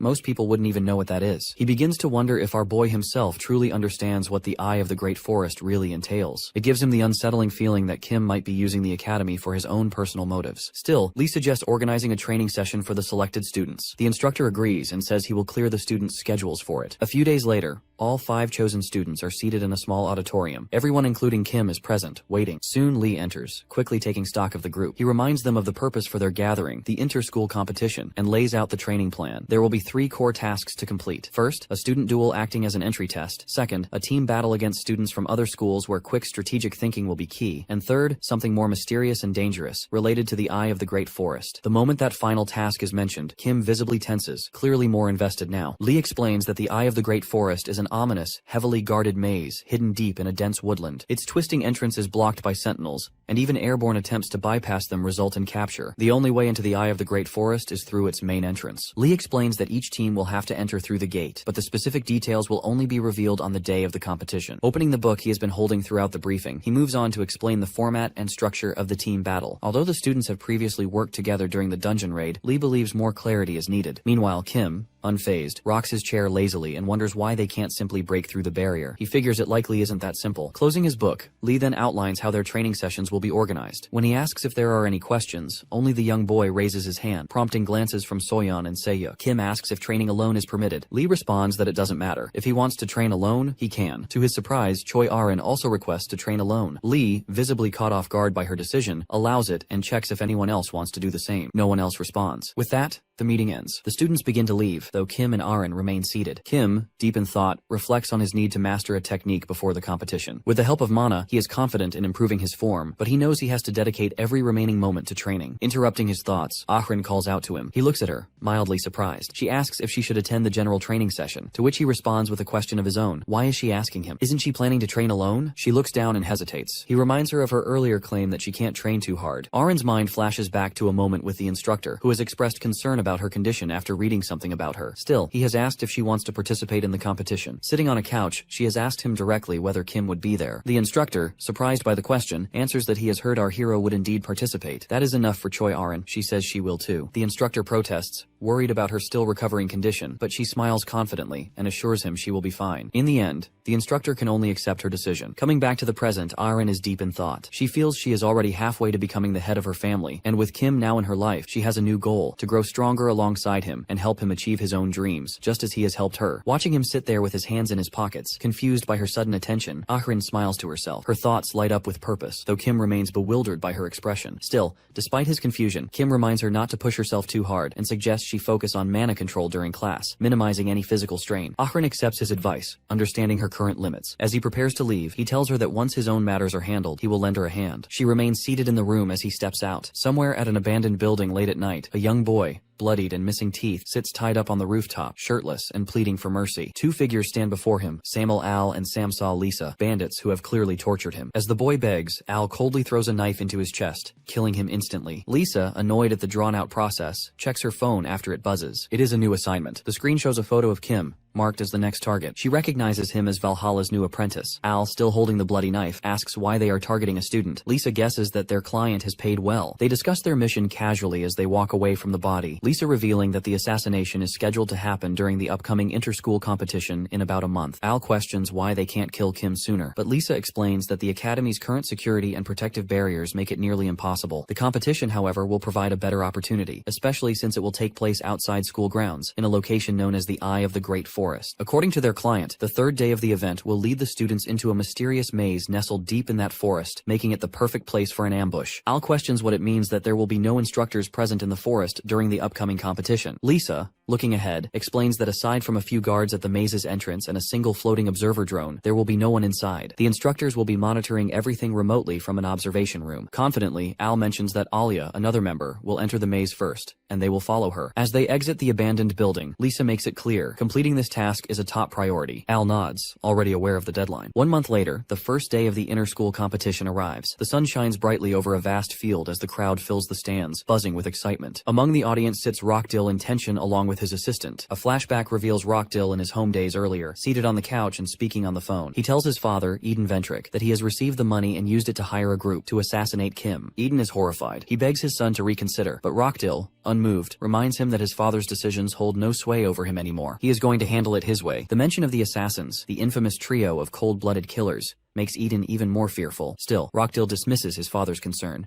determined to see his plan through. Back in the present, Rockdill sits silently in the audience, remembering the arrangement. He knows he shouldn't be there, yet he stays, waiting for Kim's name to be called. Moments later, he stands up and tells Yuria it is time to go. She follows. At the podium, a white-haired man with a mustache steps forward and speaks into the microphone. He introduces himself as Shim Daeokwon, chairman of the Valhalla board. He welcomes everyone and begins introducing the competing schools. First comes China's White Lotus, a team of 5, including a girl carrying a katana. Then the USA's group of proud, belt-clutching heroes stands confidently before the crowd. Finally, Shim calls out the last team, Valhalla, representing Korea, led by none other than Kim. The competition will span 3 days, Shim explains, and today's task will begin with individual sparring. All 3 competing groups now stand before the stage as the representatives are instructed to return to their waiting rooms to await the match fixtures. The only figure who remains nearby is Lee, arms crossed and silently observing them. His gaze lingers for a moment before he is approached by Jack Rover, the main instructor of the USA Heroes group. Jack greets him warmly, joking that it has been a while since they last met. Lee responds with a jab about Jack's usual third-place finish, which Jack clearly doesn't appreciate, reminding him that Valhalla isn't always at the top either. Lee concedes the point with a quiet nod. Jack, with renewed optimism, declares that this year will be different. The heroes will take the championship. When Lee asks what makes him so confident, Jack reveals his pride. The best contractor of their generation, the one known as Destroyer, has a son, Logan Jr., who is now studying at their school. Jack proudly points him out among the students. Logan Jr. resembles his father, down to his intense gaze and presence. Lee, curious, admits he is looking forward to seeing what the boy can do. Jack adds that Logan Jr. has already signed a contract with the same powerful constellation his father once had. Though the boy doesn't yet match his father's raw power, Jack believes he is already leagues ahead of most adult contractors. Jack mentions that another promising student, Kim, has also proven himself by capturing a villain recently, something similar to what another student, Choi Ahrin, has done. Jack acknowledges the talent among Valhalla's new students but believes Logan Jr. has the edge. Their conversation is cut short by a loud announcement. The matchups for the first round have been finalized. Lee looks at the message and tells Jack that he'll soon understand his reaction. The first match is Kim versus Logan Jr. As both students step forward, our boy with his hands in his pockets, Logan Jr. Standing tall, the match rules are explained. A simple rule governs the fight. Land a strike on the opponent's vital point to win. Thanks to the system's safety measures, lethal blows will be blocked and replaced by a shock of electricity, ensuring intense but non-fatal combat. It is time for the first real showdown. Shim reminds the participants that the protection system will remain active until the next team match and that the countdown will begin shortly. As the countdown reaches 0, the battle begins. Our boy stands relaxed, sizing up his opponent. He wonders about the need for the defense system, but Barch suggests him to focus on monitoring his fitness for the upcoming tasks. Logan, though slightly nervous, braces himself. The moment the signal is given, Kim lunges with a lightning-fast punch aimed directly at Logan's face. However, Logan effortlessly blocks it, revealing a yellow aura similar to his father's. Logan is surprised but smirks, asking Kim if he truly thinks he's strong. Logan, more humble than expected, seems to enjoy the challenge as he swings back at him. Their fists clash, sparking brightly as our boy parries his punch. With a swift twist of his trapped arm, the young lad readies a counterattack and taunts Logan about his defensive skills. Logan spins in reaction, stunned by the force of Kim's movements. In an instant, he drives his fist into his opponent's stomach, knocking him off balance and sending him flying across the arena. Logan struggles to regain his footing, clutching his stomach in pain, acknowledging the power of the blow. The teachers watch in shock, with Jack particularly surprised by Kim's overwhelming strength, noting that he has never seen him fight this fiercely, even after reviewing the competition footage. However, Jack knows that Logan hasn't yet unleashed destruction. Logan, determined not to be defeated, rises to his feet, his yellow aura flaring as he taps into his magic. He unleashes a powerful strike aimed at Kim, but our boy dodges, narrowly avoiding a blow that singes his hair. In retaliation,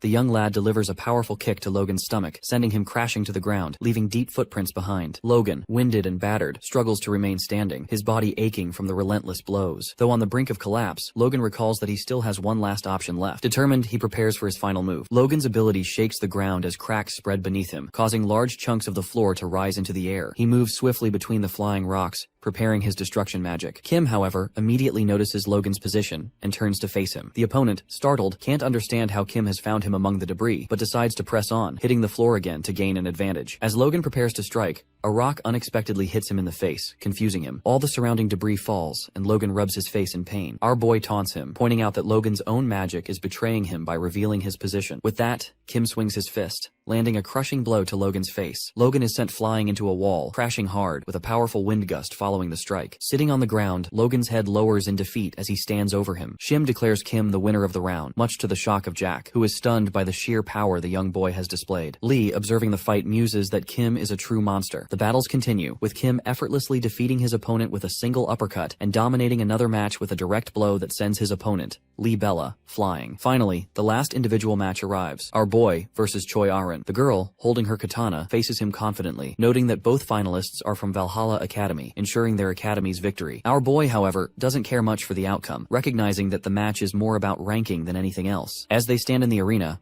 Arin mentions that the winner will earn a scholarship, though she doesn't need it and considers giving up. Kim, unconcerned with who wins, encourages her to give her best, since the match is a show for the audience. He points at her, urging her to demonstrate her progress. He stretches his shoulder, encouraging her to give her all, promising he'll take her injuries into account. Motivated, Arin prepares her stance, summoning lightning bolts around her katana. Kim, with a smile, begins swinging his fists, his surroundings glowing purple. But then, shock spreads through the spectators. Shim, Jack, Lee, and others are all stunned as Kim lands a single punch, sending her face first to the ground. Her katana lies useless beside her. Shim declares the result, announcing Kim as the winner of the inter-school individual combat competition. Kim, still surprised by the outcome, stands over Arin. Even he can't believe the ease of his victory. He questions whether he has been too ruthless, having promised to consider her injuries, but he also notes that she had tried to land a strike, which is an accident that leaves her knocked out cold. Later, in a small auditorium, Lee gathers the students together. He notes that, thanks to the protection system, they are all unscathed, though they should still visit the infirmary. Lee mentions there will be another stage the next day, but Kim, with fire in his eyes, thinks the wait is a waste of time, eager to move forward. As the class ends, Kim catches up with Lee, asking if he can start the last assignment test. To the Eye of the Great Forest, earlier. The head instructor opens a book of rules and explains that only one test is allowed per day, with an exception for quick finishes. If a student completes a test early and the next one is ready, they can proceed. Our boy, grinning, says the decision is up to Lee, who agrees that if he finishes early, he can start the next test right away. The young boy nods, acknowledging Lee's instructions before turning to walk away with a smile on his face. As he walks down the corridor, Barch asks if he plans to complete the Eye of the Great Forest trials the next day. Kim, aware of the test, confirms he is prepared. Barch seems to misunderstand, suggesting he might be trying to draw attention from other students, which irritates Kim. He quickly dismisses the comment, stating he only wants to finish the ordeal as soon as possible. The next day, at Valhalla Inner Sanctuary, Yasan, Shim greets the audience and introduces the rules for the team competition. 5 representatives from each academy fight in a mountainous area, with viewers watching through holographic screens captured by drones. Soyeon, waiting for Kim's arrival, is annoyed when he shows up late. Our boy, with a grin, explains he has overslept. She scolds him for not arriving 30 minutes early, but he brushes it off, claiming he was distracted. However, to her shock, the young boy reveals that he wants to go alone. Soyeon, worried about the team test, warns that since he has defeated the other players, they will all likely target him. She asks the group if they agree, but they stay silent. Arin then apologizes for interrupting and asks if she can go with him, but he tells her to stay behind. Soyeon, confused by Arin's calmness, presses our boy for an explanation, but he ignores her, focusing on preparing for the test. As the countdown begins, Kim stretches and mentions he has another test in the afternoon. Soyeon, still confused, tries to ask him what he means, but he walks ahead confidently, preparing himself for the Eye of the Great Forest. Shim then announces the start of the battle. As the White Lotus group searches for our boy, he reveals himself to them. The White Lotus team notices him and quickly draws their weapons, recognizing him from the battle at Valhalla. The red-haired girl instructs everyone to prepare, but Kim, with a confident smile, swings his sword, impressed by the girl's quick reaction. A system message soon flashes on the holographic screen,